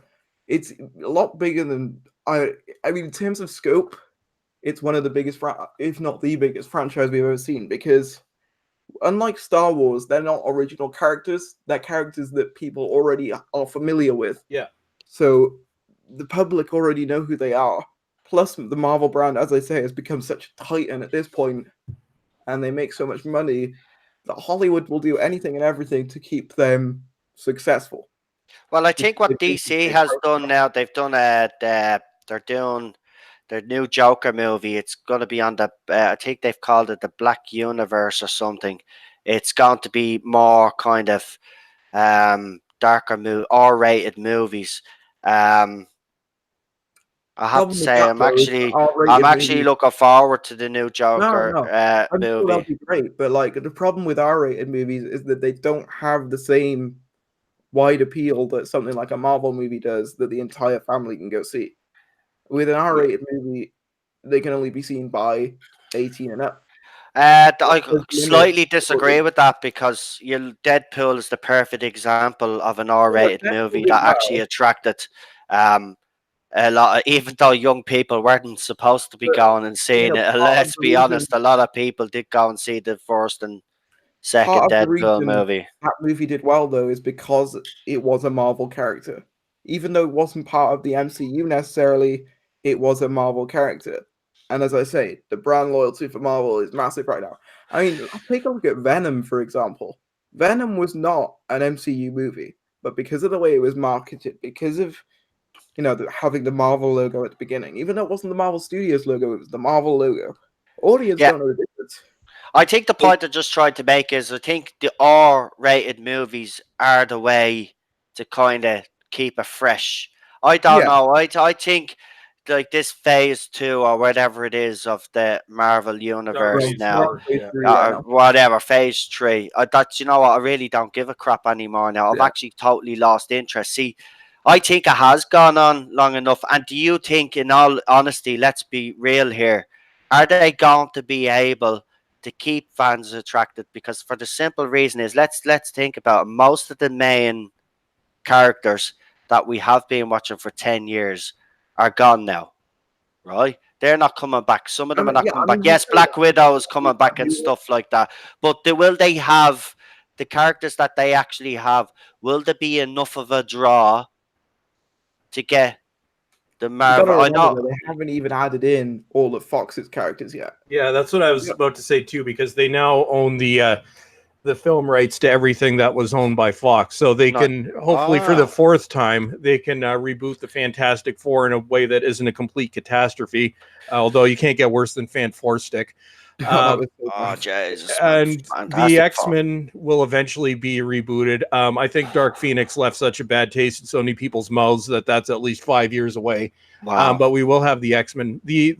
I think what it depends on how they do this, because the argument that I've made is I think Captain Marvel, in terms of damaging a brand, is the most damaging thing out there because the scope that the MCU has. Right. If they Yeah. decide that Captain Marvel or Brie, it's not so much even the character of Captain Marvel; it's Brie It's Brie Larson. Larson. Like Yeah. I hate that movie with the fury unknown to any mortal god. But if Brie Larson becomes the face of the MCU, she doesn't have any charisma. She's not palatable to most people. Most Yeah. people don't even know who Captain Marvel is. So I think if they do go that route, that's going to be, to use a favorite term of certain people, problematical. But I think if the MCU, because yeah, Tharries is right, they do have that brand loyalty. If they can capitalize on some of the other aspects, and maybe, well, we're 4 years removed from Fan Four Stick, so maybe bringing the Fantastic Four into the NCU and maybe sidelining Captain Nasty to the garbage dump, never to be seen again.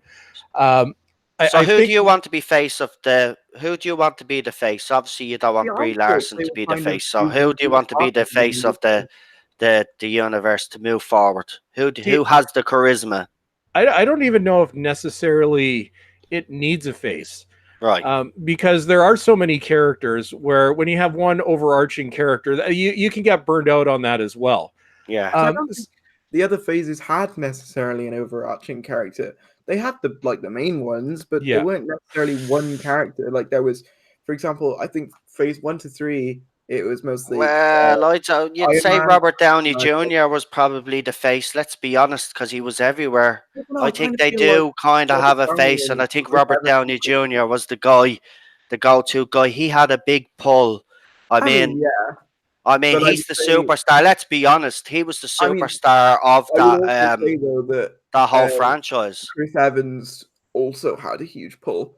I know He they was did, but if you're he talking was in pretty terms of much not star quite on equal foot power, with he Robert had it. Downey, but was pretty close. I thought, because I've actually seen Far From Home, I've seen Far From Home. I thought they were going to make Peter Parker the new sort of face because they're sort of handing down the sort of Tony Stark legacy down to Peter. Like in that movie, spoilers by the way, he gets No. Oh well, I'm not watching it. What am I saying? Spoil Yeah. away, yeah. actually. Oh All yeah, right. I won't watch it until I get it for free. So Well, if anybody basically, hasn't to, seen the to, movie, to avoid tune out. too many I'm only spoilers, messing. I'll just Stay. say to avoid too many spoilers, he gets a pair of glasses off of Tony Stark. Yeah. To avoid spoilers for you guys. And for me, that symbolized him passing the torch down to Tom Holland, aka Peter Parker. Well, you That's what see, I that would thought. work. That's what I mean. But that would work because he has Tom Holland. Let's be honest. He's a breath of fresh air. I mean, his Spider Man, I wasn't sure about him as Spider Man because I have to admit, I actually liked Andrew Garfield as Spider Man. I actually thought The Ah, Amazing Spider Man, no, I'm being honest, I thought you're one of Amazing those, Spider Man was Andrew. actually a good movie. The second, see, where Sony has had the problem, in my opinion, has always been the second Spider Man movie. So Even they the jam too Toby much in. even that's yeah, exactly. That's what they tried to do. They jammed too much in the second movie. It was the same with the Tobey Maguire movie. Wherever which Well, that way was you feel Spider-Man about 3, him, but his yeah. first movie was actually a good Spider-Man movie. I don't care what anybody says. That's what I think anyway. I think the first Spider-Man movies of every person that's played Spider-Man, Tom Holland, Andrew Garfield, and Tobey Maguire, have been good first films. It's the second film is where they always fail. I don't know. I think Spider-Man 2 is one Yeah, of the better ones. Spider-Man 2, I think is actually now the opinions are all subjective, Yeah. but I think Go on. Spider-Man 2 personally, I think that's the best individual Right. Spider-Man movie. Spider-Man 3 is a disaster. Oh yeah, Yeah, that's a I get no disaster. much Yeah. about Spider-Man 3 with the Tobey Maguire series because that is definitely the worst of that series. And the reason it is the worst of that series is because of the studio interference. Because they want because Avi Arad and obviously the rest of Sony really wanted Venom in it, along Yeah. with the fans. So they kind of forced Sam Raimi to put Venom into it, despite him not really having an interest in the character, which is why that movie feels as stuffed as it is. Because And then casting Eric Foreman to play him. yeah, Yeah, that was a and bad that that was a movie bad casting choice actually. And I know he what was Topher on the Grace. rise because of his that 70s show fame, but Oh, that what was really a Topher Grace. bad casting choice. Are we on about Topher Grace? Yeah, Yeah, that's yeah. I what just they were call him talking Eric about. Foreman. He But yeah, calls him both are Eric great. Foreman because that I know, 70s show. It's a yeah, TV no. show he was in. Yeah, Spider-Man 3 was terrible. In fact, no, I'd argue it's the last movie in their respective franchises that are all about, because that's what ends their franchise. So Spider-Man 3, Amazing Spider-Man 2, both terrible, both ended Yeah. their respective That's Spider-Man. what I mean. That's what I mean. The Amazing Spider-Man, I thought was a good movie, good solid movie. It I was a thought it good was solid okay. I start for didn't think Andrew Garfield, and I thought he was perfectly cast. That's what I'm saying. When Tom Holland got the job, I was kind of, why did you just get rid of Andrew Garfield? I was actually gutted for Andrew Garfield because I know he really wanted to continue to play Spider-Man. But I mean, you see Tom Holland in the role. I mean, that cameo in Civil War, isn't it? Yeah, That that was yeah. cameo So in amazing. that Civil, was the first appearance. oh my God, that was amazing. I mean, he won me over straight away Yep. with that cameo. I thought it was pretty good. I mean, look, we've had some great memories over the 10+ years, but I don't know. To me personally, I think this whole franchise has done a lot of damage to Hollywood Oh, by the because way, Milan, the Far From Home spoilers are done. It was literally just the glasses that I mentioned. That's it. Yeah. Just responding to somebody in the chat because they took their headphones off to avoid any spoilers. Yeah, they're done. Don't worry about and it. the only reason why I say that this franchise has kind of destroyed Hollywood is because you look at other studios now and they're trying to emulate what Marvel and Disney have been doing. Well, So obviously, DC being a prime example of that. Obviously, they tried to then launch their. Universal, that's what I mean. Then Universal were bringing out what they were supposed to bring out their monster Oh universe yeah, or something. You can blame Alex Kurtzman for that. He's the destroyer of everything else. Yeah, I don't Yeah. know if you guys watched Star Trek Discovery, but yeah, Alex Kurtzman. Well, I He- watched the first 5 episodes of not Series yeah, no One, hard. I'm not Trek. really a fan myself, but yeah. And I'm being honest with you, I found it a slog to get through. I mean, look, to Oh, me, I agree with everybody. Look, I gave up after Series 1, Episode 5, right? But I agree with every single video that I've seen about this show that criticizes this show, right, is absolutely spot on. Right now, I've seen everything in play in 5 episodes, so I can imagine it's gotten worse since then. This is an abomination. And I feel so sorry for Patrick Stewart. I don't know why he has come back. because he's doing a new series as well I now. know he's doing the Picard series, and I Yeah. just don't see. I personally, right, I don't see the point of this character coming back. I don't know why they wanted it. Look, anybody kidding themselves that this is going to be half decent is wrong. It's gonna bomb, right? They're gonna ruin the legacy of the character. And I don't like it. They're desperate now. See, Star Trek Discovery, no matter which way anybody spins it, has bombed too. So now they're looking at Picard now to try and win back. First, it was supposed to be, wasn't it? It was dropped from CBS Access, wasn't it? And then it went to Prime Video or something. It's that bad, isn't it? CBS All Access. Netflix. No, CBS All Access in the U.S. Owns the streaming rights. Outside of U.S. and Canada, we have our streaming rights are owned by a terrible streaming service called Crave and our science fiction station. Yeah. Outside of Canada and the U.S., the rights for Discovery were held by Netflix. When Right. Picard came out, Netflix, because of what happened with Discovery, had very little interest. So the rights ended up being bought again outside of the U.S. and Canada by Amazon Prime. Yeah. Even that's not going over well because the first 4 episodes, they showed them to test audiences, and they were absolutely abysmal. Wow. Alex Kurtzman was removed from showrunner position for That's Picard, right. but the one who replaced him, Michael Chabon, is not much better. So Right. there is no hope for Picard. It's Isn't there, Ballstrike, isn't there a rumor that there's another series or something they're supposed to be doing as well, isn't there? Another Star Trek there's series they're four doing as well. rumored. Yeah, there's a few of them, and they're all Yeah. crap. And where about the Tarantino movie? Is that still going ahead? Well, Tarantino has announced that he's stepping back from directing, although I don't believe it's from writing. Right. So he won't be directing it if he does. I can see him writing it. Right. I would be very interested to see an R-rated Star Trek movie. Same here. I'm actually looking forward to it, to be honest, because I actually love Tarantino's work personally. So, it would be interesting.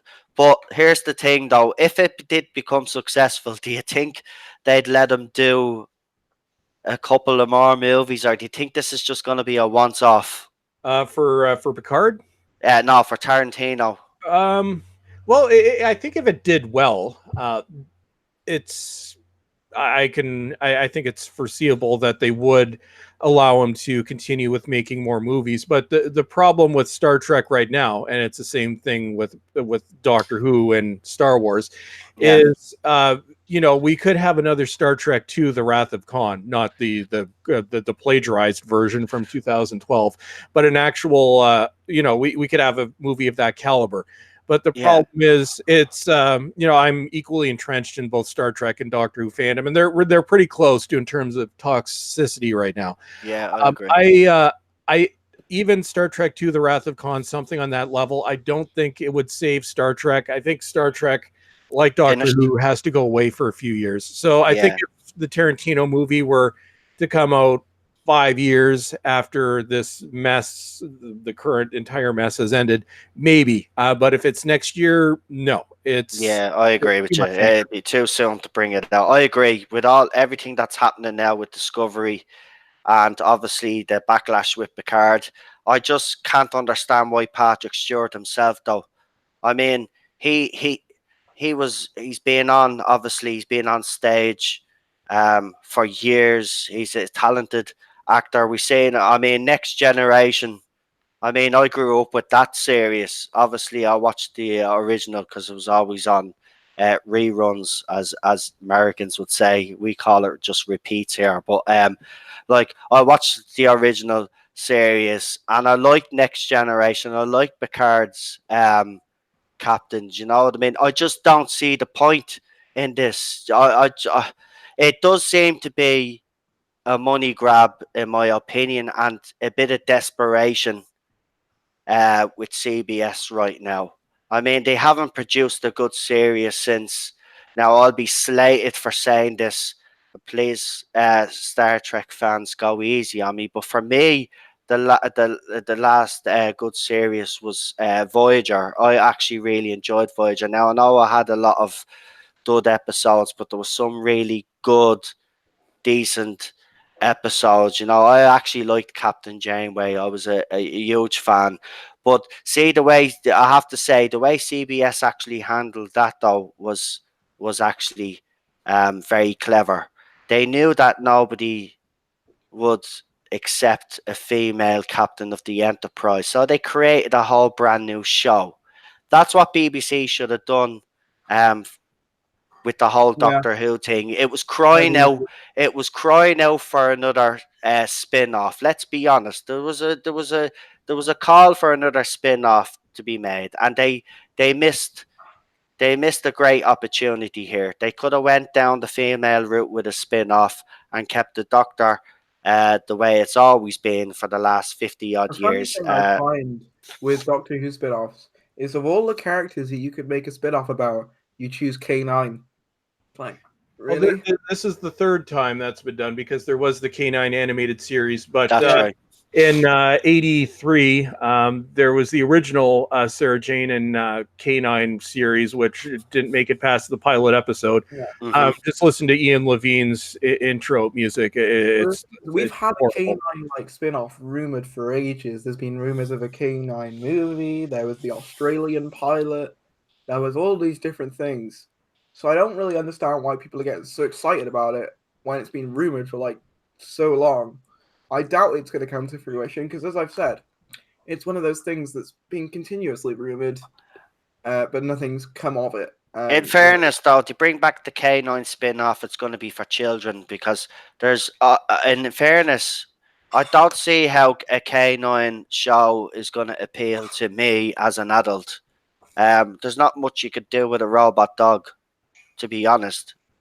Exactly. Let's like I do like K9. Don't get me wrong. When with the Doctor, but a show or with Sarah Jane, obviously Elizabeth Sladen's not here with us anymore, so that would have been, do you know, the Sarah Jane Adventures again. That probably would have still continued for a good few years because Well, might still be apparently going now now. I haven't. I'm not going to sit here and say that I've watched it all. I've watched maybe one or two episodes, and it actually looked fairly interesting. And Elizabeth Sladen, I mean, what's not to love about Yeah. Elizabeth I, Slade, Sarah Jade Smith? I I mean, even absolutely love school reunion. I remember how excited I was when school reunion came on. That was a high point of the new series. Yeah, it was, wasn't it? Doctor Who.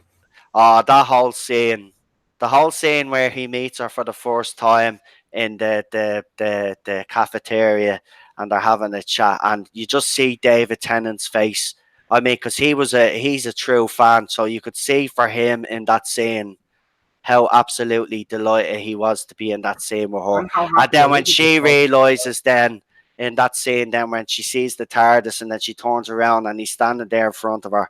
That was it. And then on top of that, then to have K9. I mean, school reunion for me. I love that Their episode just for reaction those to elements.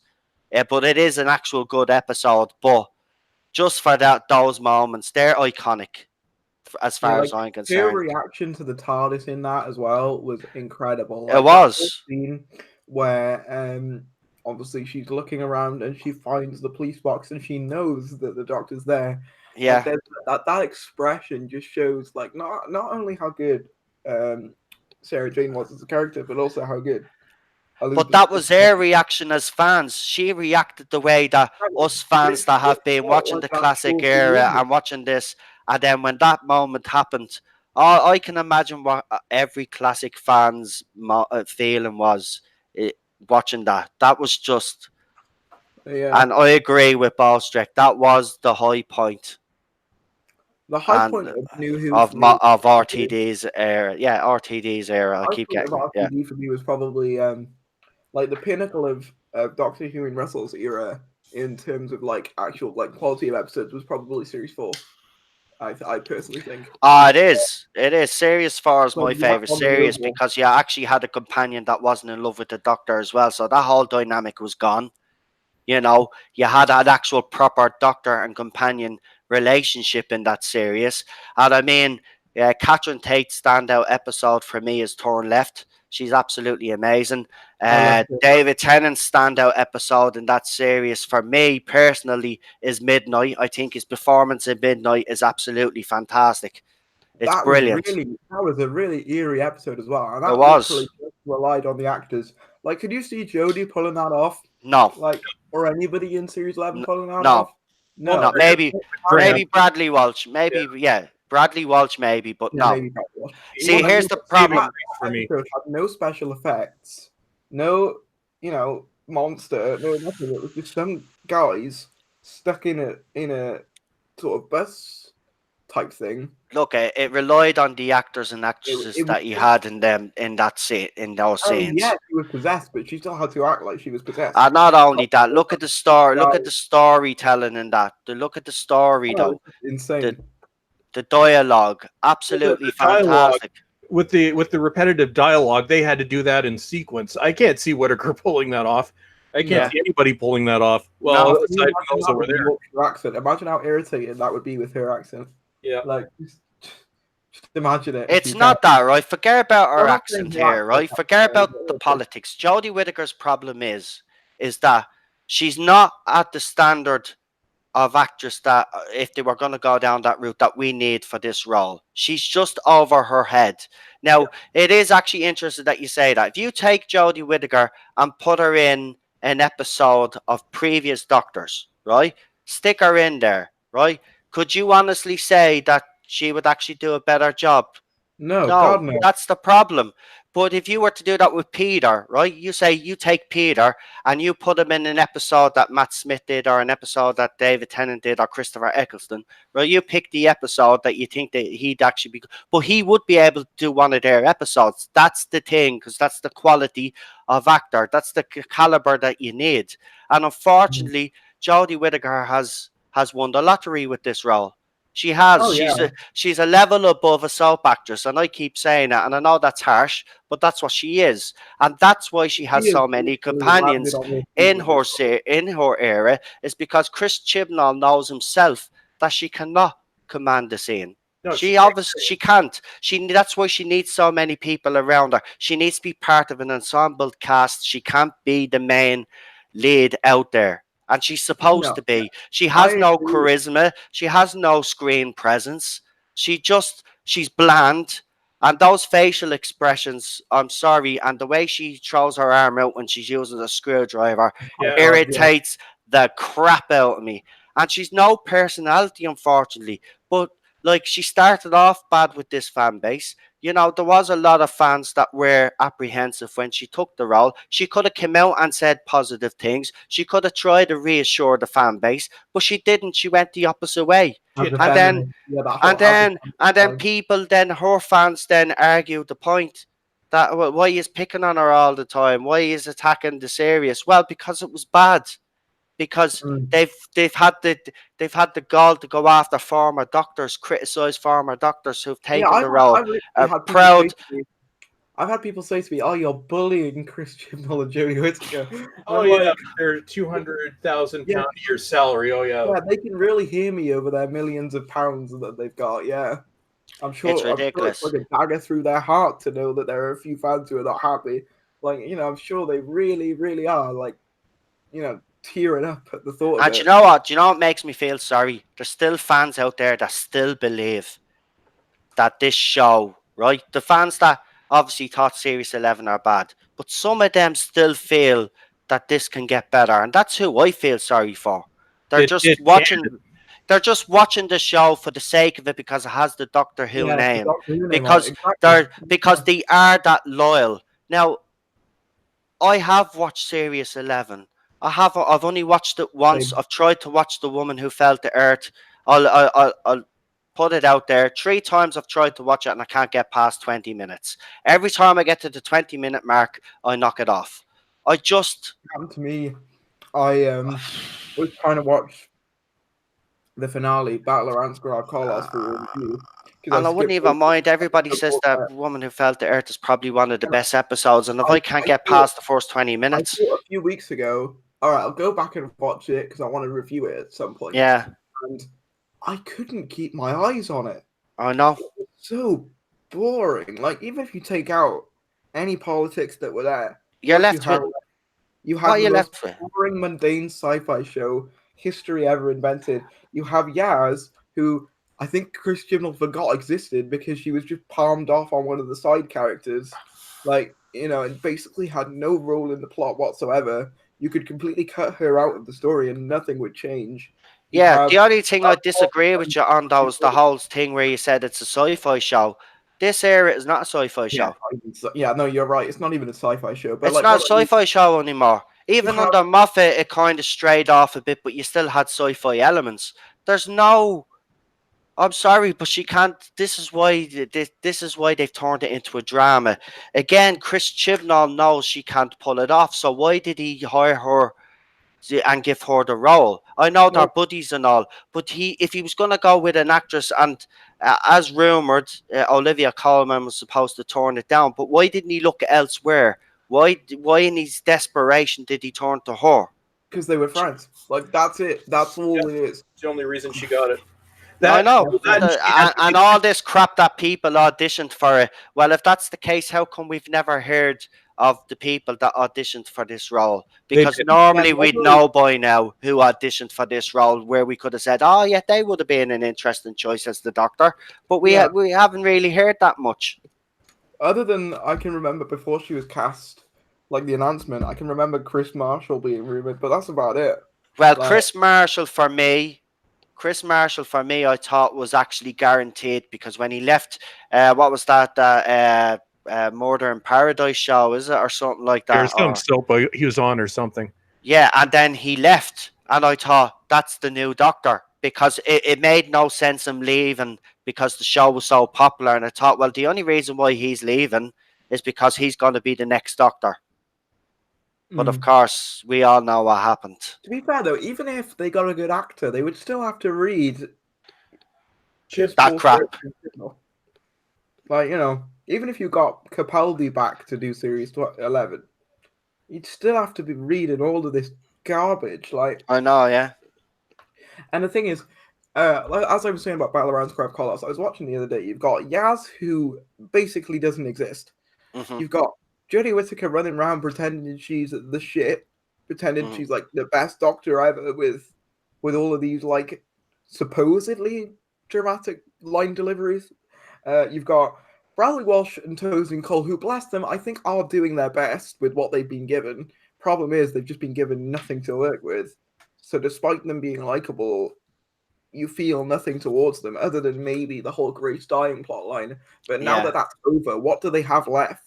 Where do you go with them after that? And Yaz, don't even get me started on Yaz. There's like nothing to her at all. Yeah, but here's the thing. Chris Chibnall apparently had a scene where Yaz and Ryan, because there was a photograph put up, there was supposed to be this other villain in that episode, and they actually cut the whole villain out. And Yaz and Ryan were supposed to have a whole scene with that villain where they were going to kill the villain, but it made the cutting room floor. So again, that would have been something extra in that episode, and Chris Chibnall decided to cut it out, or whoever decided to cut it out decided to cut that scene out. There's actually photographs of the monster that will put up on Twitter and all. There was supposed to be a whole scene with those, and I don't know. And apparently, Yaz is supposed to be getting more character development, but he had plenty of opportunities to do it in Series 11, especially in Demons of the Punjab, and that was about her family, and she was totally ignored in her. That's what I mean, side character in her own family's history. Ridiculous. Like, how much do we learn about Rose in Father's Day? We learn loads about her family. Yeah, we do. Family dynamics. We learn nothing in either Arachnids in the UK or Demons of the Punjab, where their family appear. Except an offhand comment that she might be bisexual or something. Other than the one male in the household is a bad cook, so you know, you've already got a bit of virtue signaling in there. That the one male is the bad cook, you know, and we learn that the other girl in the household might have a thing for Ryan. That's basically all I remember. And there's a gran. That's it. There's just a gran. Like, we learn nothing essentially. Here, look at the historical episodes in this era have been the worst historical episodes that we've gotten. These are not, as far as I'm concerned, these aren't historical episodes. They're the worst. They might be based on historical things, but they actually don't cover the actual whole subject. You know what I mean? They just put aside. It's a sideshow to what they're actually trying to do. I mean, take the Witchfinders for example. Like, I wanted her to drown in that scene.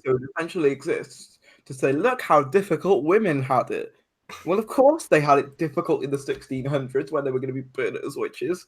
Like, you know, do you think we didn't know this? You know, it's like it's not as if we could do a lot about it now. And there's this whole nobody on either side. Well, everybody that would have been involved at that period has been dead for centuries. So no, there's not much you can do. And Jodie's doctor goes on this little mini rant about how if we're not being burnt at the stake, we're being patronized to death, and it's like she looks at it from a present time context. Exactly, and that's what TV shows are doing. That's what Stranger Things is at the doing. And I said it in a tweet the other night. You cannot use today's ideology, especially if you're doing a show about the 80s as well, right? In respects to Stranger Things, right? You can't use today's ideology and put it in an 80s show, because the 80s was a totally different time. They had their different ideology and their different set of beliefs, but you can't be transplanting And that's what they're doing with everything. And Doctor Who, I do understand that Doctor Who has to change with the times. I get that, but not this way. You don't. Yeah, like It's comparing the 21st century to the 80s is one thing, but they're comparing the 21st century to the 1600s. Like that is not even close. Like I know that's why I say these historical episodes are really, really bad. And don't get me started on Resolution. And I don't even know why people are saying that's one of the best Dalek stories in recent years. No, it's not. Don't insult the other Dalek stories. It's Do my not. favorite of Series 11 purely because of how insane it is. Like it's not good by any stretch. I will say one thing about the Daleks in Resolution. It's at least we got them. It's at least they were badass again for the few And minutes Nicholas that they were was badass for. But to be defeated by a microwave feckin' oven. Yeah, I forgot about that. I can remember A microwave. You That's remember? Chris Chibnall's writing, boys. A microwave oven. Bullstrike. Do you remember the video we did on Resolution? That's the one I got you to cameo in. Oh, the one my Professor Dinkles, was it? Yeah, Professor Dinkles. Yeah, he escaped on my channel because it was just so good. Yeah, you have to do another Professor Dinkles video soon. Oh, he's coming back. He's looking for information. I don't know. He's fighting with my dog at the moment. Yeah. So and I know we're almost at the. Oh, actually, we are. Oh, someone said Asylum of the Daleks was way worse. Nah. Asylum of the Daleks. It was disappointing. Yeah. It wasn't worse, but it was disappointing. No. Oh yeah, no, that's Asylum. At least Asylum had... Yeah, he loves me. No, Asylum of the Daleks was a letdown, but then Series 7, at least, especially the first part, was a complete letdown. I wouldn't call it worse, but I would call it a bad episode. Yeah, I agree. It is a bad episode. At least Asylum had the Doctor, Amy, and Rory, which are likable characters that are at the center. Yeah, it was a good concept. Again, with Moffat, he had great ideas and great concepts. It was just the payoff was always a bit of a letdown. You at least like the central protagonist in protagonist in Asylum. Like, I can't stand the majority of the cast in Series 11. You know, with the exception of Bradley Walsh and maybe Tosin Cole. Tosin Cole's growing on me. I'll give him that. Like, his acting does seem to be improving. He's the one actor that I can actually say. Yeah, he has that funny saying where he thinks he's like playing Call of Duty. He's supposed to have a disability, but picks up a gun, starts doing all somersaults, and starts shooting people. I mean, again, that plot thread was forgotten. Yeah, that's what I mean. Chris Chibnall. This is what I mean, and this is why we give out, because you know, Doctor Who has potential to be a great show, but your writing has to be tight. It has to make sense to a certain extent within the context of the show.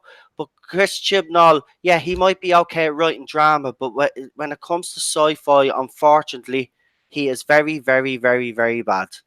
Yeah, and his character development is very weak. And very weak. His character development, but his entire his scripts are just lazy. Like, even before Series 11 came out, he really relied on the sonic screwdriver, and we've seen that even more with Series 11. Like, the amount of times Jodie has used the sonic to either fix something or get somewhere that she couldn't. Yeah, she doesn't.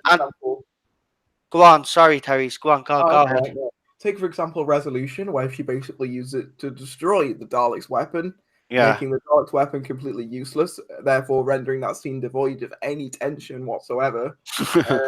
You take the scene where she buzzes the Sonic to get into, what is it? What's the guy's name? Tim Shaw's little base in Battle Around Score of Kolos. You know, she just uses that to get out of everything. And if she didn't have that, she'd probably be dead by this time. Like, you know. Well, it's in Peter Davison's first season, John Nathan Turner got rid of the sonic screwdriver 4 stories in, and it wasn't seen again for years. Yeah, that's true. It was being used as a plot device. I don't think that would work with Whittaker. No. She It's can't think. See, this is what I mean. Can't think on our head. Can't think on our feet like most doctors have done. And I don't think Chris Chibnall can write that type of dialogue the way Moffat could or the way RTD could. That's the problem. He's great at writing drama, but this isn't a drama. This is a sci-fi show. Yeah, there is a little bit of drama and a little bit of history, a bit of politics, and it always being that way. But he just can't. You look at her show again, and you take the politics out, and you actually look what's left. There's not much there. There's not Thing much is, substance there's to a it. reason that pure historicals were abandoned in the original show. It's because they didn't work. No one came to Doctor Who for the historicals. They came for the science fiction. That's what they came for. That's why the historical stuff was sort of put on the back burner. That's what I mean. When they introduced the Daleks for the first time, that's when the show changed. Yeah, in my opinion. If it had carried on down its path that it was going with the historicals, it would have been cancelled. If you've ever Yeah. seen it in Space and Time, they say they're only going to commission about 4 episodes or 5 episodes. It was Yeah. only because Daleks were successful that show kept going. Yeah, if it wasn't for the second story, nobody would know what Doctor Who is because it would not have made it past the original or the second order of 13 episodes. It would have disappeared. Yeah. Exactly. I don't know. It's so sad though to see a show that has survived and it has had its setbacks before. Obviously with the hiatus Right. and stuff. But to see the direction that it's going in now, and you can actually see it. It's been run into the ground, and it's sad because Chris Chibnall had got a great opportunity here. He did talk about change, and that was another thing that annoyed me from day one. It was all change, change, change, change. There was no subtlety about it. It was just it's all going to change. Without a care about how fans would feel. No, look, the show does change. Obviously, it changes every time the Doctor becomes a different person. But the change he's talking about, we could see now what's happened, right? And if you look at it from the very first episode, 10.98 million watched the first episode to 5.5 million watching Resolution, right? That's a sad demise. And we still have fans out there that continue to say that Series 11 is one of the most successful series in a long, long time. Media outlets as well. It's not just fans. It's with the media outlets like the Mirror saying, "Oh, Doctor Who Series 11 was one of the most popular of all since the David Tennant era." No, it wasn't. Well, it's actually funny because she didn't even make the TV. What was it? The show made the shortlist, so that's nominated for what was it? The TV now. What was it? The award ceremony that's coming up shortly. She didn't even make the shortlist. She didn't even make the shortlist, so she's not even nominated. She's not even in the female drama category. She didn't even make it, but the show made it. Now it's up against some big shows, so I don't think it's not going to win. But it hasn't won any award of. No, like all the awards it's won is little Mickey Mouse awards or awards that have only came into existence this year. I mean, they had to make an entire award for Rosa. Like, they had to make an entire new award just to give to Rosa. Rosa is not a great episode at all. I will admit that bus scene, it did resonate with me. I'm not going to lie that bus scene did, but I didn't like the way they used Bradley Walsh in that situation, or even the fact do you know what I mean? It's just I don't know. That scene had like terrible music. That would have been quite a good scene if they hadn't put that terrible. That stupid music. That's another thing as well. The soundtrack for Series 11 is absolutely dire. And here's the thing. They haven't even released the soundtrack to Series 10, Peter Capaldi's era. But the thing is, with the Series 11 soundtrack, it all sounds the same. There was a novelty when the woman who fell to Earth first aired. It was like, okay, well, they're doing something different. But then 4 episodes in, I'm like, my God, it's the same thing. It's pounded on a keyboard. It is just the same stuff. You couldn't release a soundtrack to this series because it's just noise. Yeah, I remember your video on the ball strike. You actually did say at the time that you actually did. You thought the music was actually the soundtrack was actually for the first episode. It actually Yeah, wasn't I bad. thought because it But was different. But then he did the same thing. So I'm like, mm, well, okay, where's the variety? And then it yeah, just got worse throughout the episodes. It's like you just stop trying. I because bet you like there's people out there now that are missing Murray Gold. Oh, yeah, I like miss Murray music Gold. and Please, for the love iconic. of God, You Murray can Gold, tell come which back. opinion it's supposed to reflect just by the soundtrack. Like that's how good his soundtracks were because you could tell which companions they were supposed to reflect.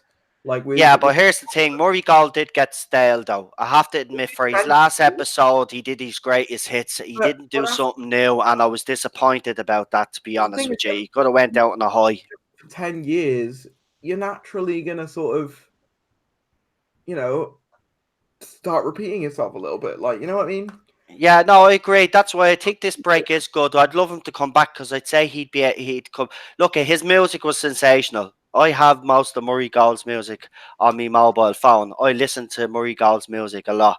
Yeah. Um, I love it. I'd love him to come back, but see, this is what needs to happen for this show. I said it earlier. I don't think this show will cover, but personally, this is what I do. The whole show needs a clear out, complete clear out, right? Isn't Needs to that go what on the break for biggest series three, anyway? Like, 4, maybe 5 years, right?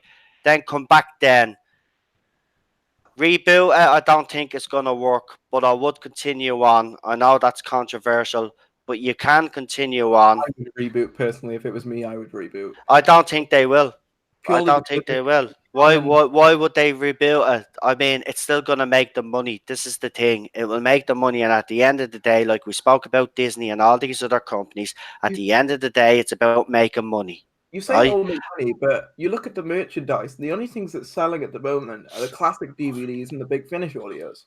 No, I Never agree. The really merchandise for really Series 11 is not really selling, but there is people buying it, whether we like it or not. There is people buying it. what the You know Jody what I mean? It does have its what the its Jody its stuff. set audience, as you say. The You Jody know Whittaker. what I mean? Yeah, it's some of Really? Jodie Whittaker. Look, Jodie Whittaker's merchandise is selling, but it's not selling as much as Peter's would be or the rest of the Yeah. Doctors. But Like it is selling too. It does have its fans, whether we like it or not. You just see it on Twitter, people posting up stuff. They do. It is selling. It's just not selling. It wouldn't be selling as big as I said as the stuff. because That's I why was just even this. like, I live in Cardiff, the home of Doctor Who, as Bolstrak said, and I can't find any merch. I've been looking because I wanted to bring this up in a video. Like, there's nothing around. And you would think for somewhere that has been nicknamed and has been called the home of Doctor Who, they would have more merchandise than anywhere. But this No, is I agree with you, but it like is there is outlets selling Series 11 merchandise, and it is selling. I'm not saying it's selling. I'm not saying that, like everything is flying off the shelves. That would be a lie. But you yeah, can't. I'm not. Nobody can deny the fact that her merchandise is reaching some people and some people are buying our merchandise. Do you know what I mean? But I wouldn't be selling as I've been trying like yourself. I've been actually trying to find out the figures of the sales of Series 11 merchandise compared to previous years, but I can't actually find any any numbers or any figures or anything. I no, I haven't been can't able either. to find I've looked any. also. Whether BBC is suppressing the actual figures, I do not know, but I can't find any myself. I've tried to actually find out what the figures were like for the sales figures were like for the time Series 11 aired to the time it finished. That's the comparison I would actually do No, I've compared to looked the as rest of well. them. I've looked as well. I haven't been able to find any figures. But listen, gents, I've got to be going. Yeah, I was about to say, yeah, as you said, you had to leave at 1:45. Yeah, and I think we've done our 2 hours. Yeah. We'll probably, I think between us and some probably a few other YouTubers, will probably end up making this a regular thing if you guys Yeah, are like up it's for been it. pretty Yeah. cathartic for someone to do this. To be fair.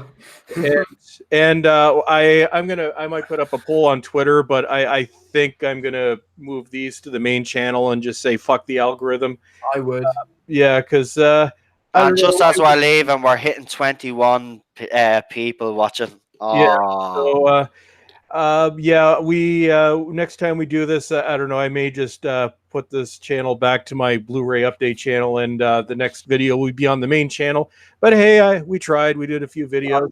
We had 20 people watching, so If I was you, I'd probably re-upload this, at a later date on the main channel. yeah, Just so I people might see it. start doing an archive. I'm trying to get on the good side of the algorithm at the moment, although that's probably not going to happen because they're manually screwing with my channel. But that's another story altogether.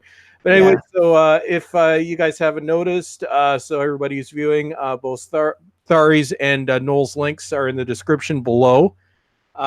So please definitely subscribe to both their channels. They are awesome.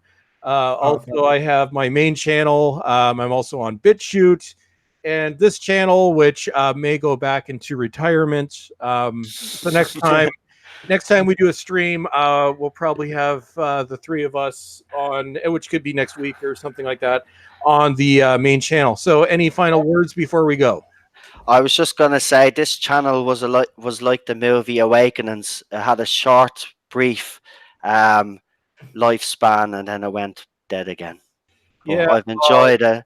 I use this for my really offensive videos because I don't have getting demonetized. But I want to thank you for having me on. Yeah. It was As why it was nice chat. Okay. I really appreciate it, man.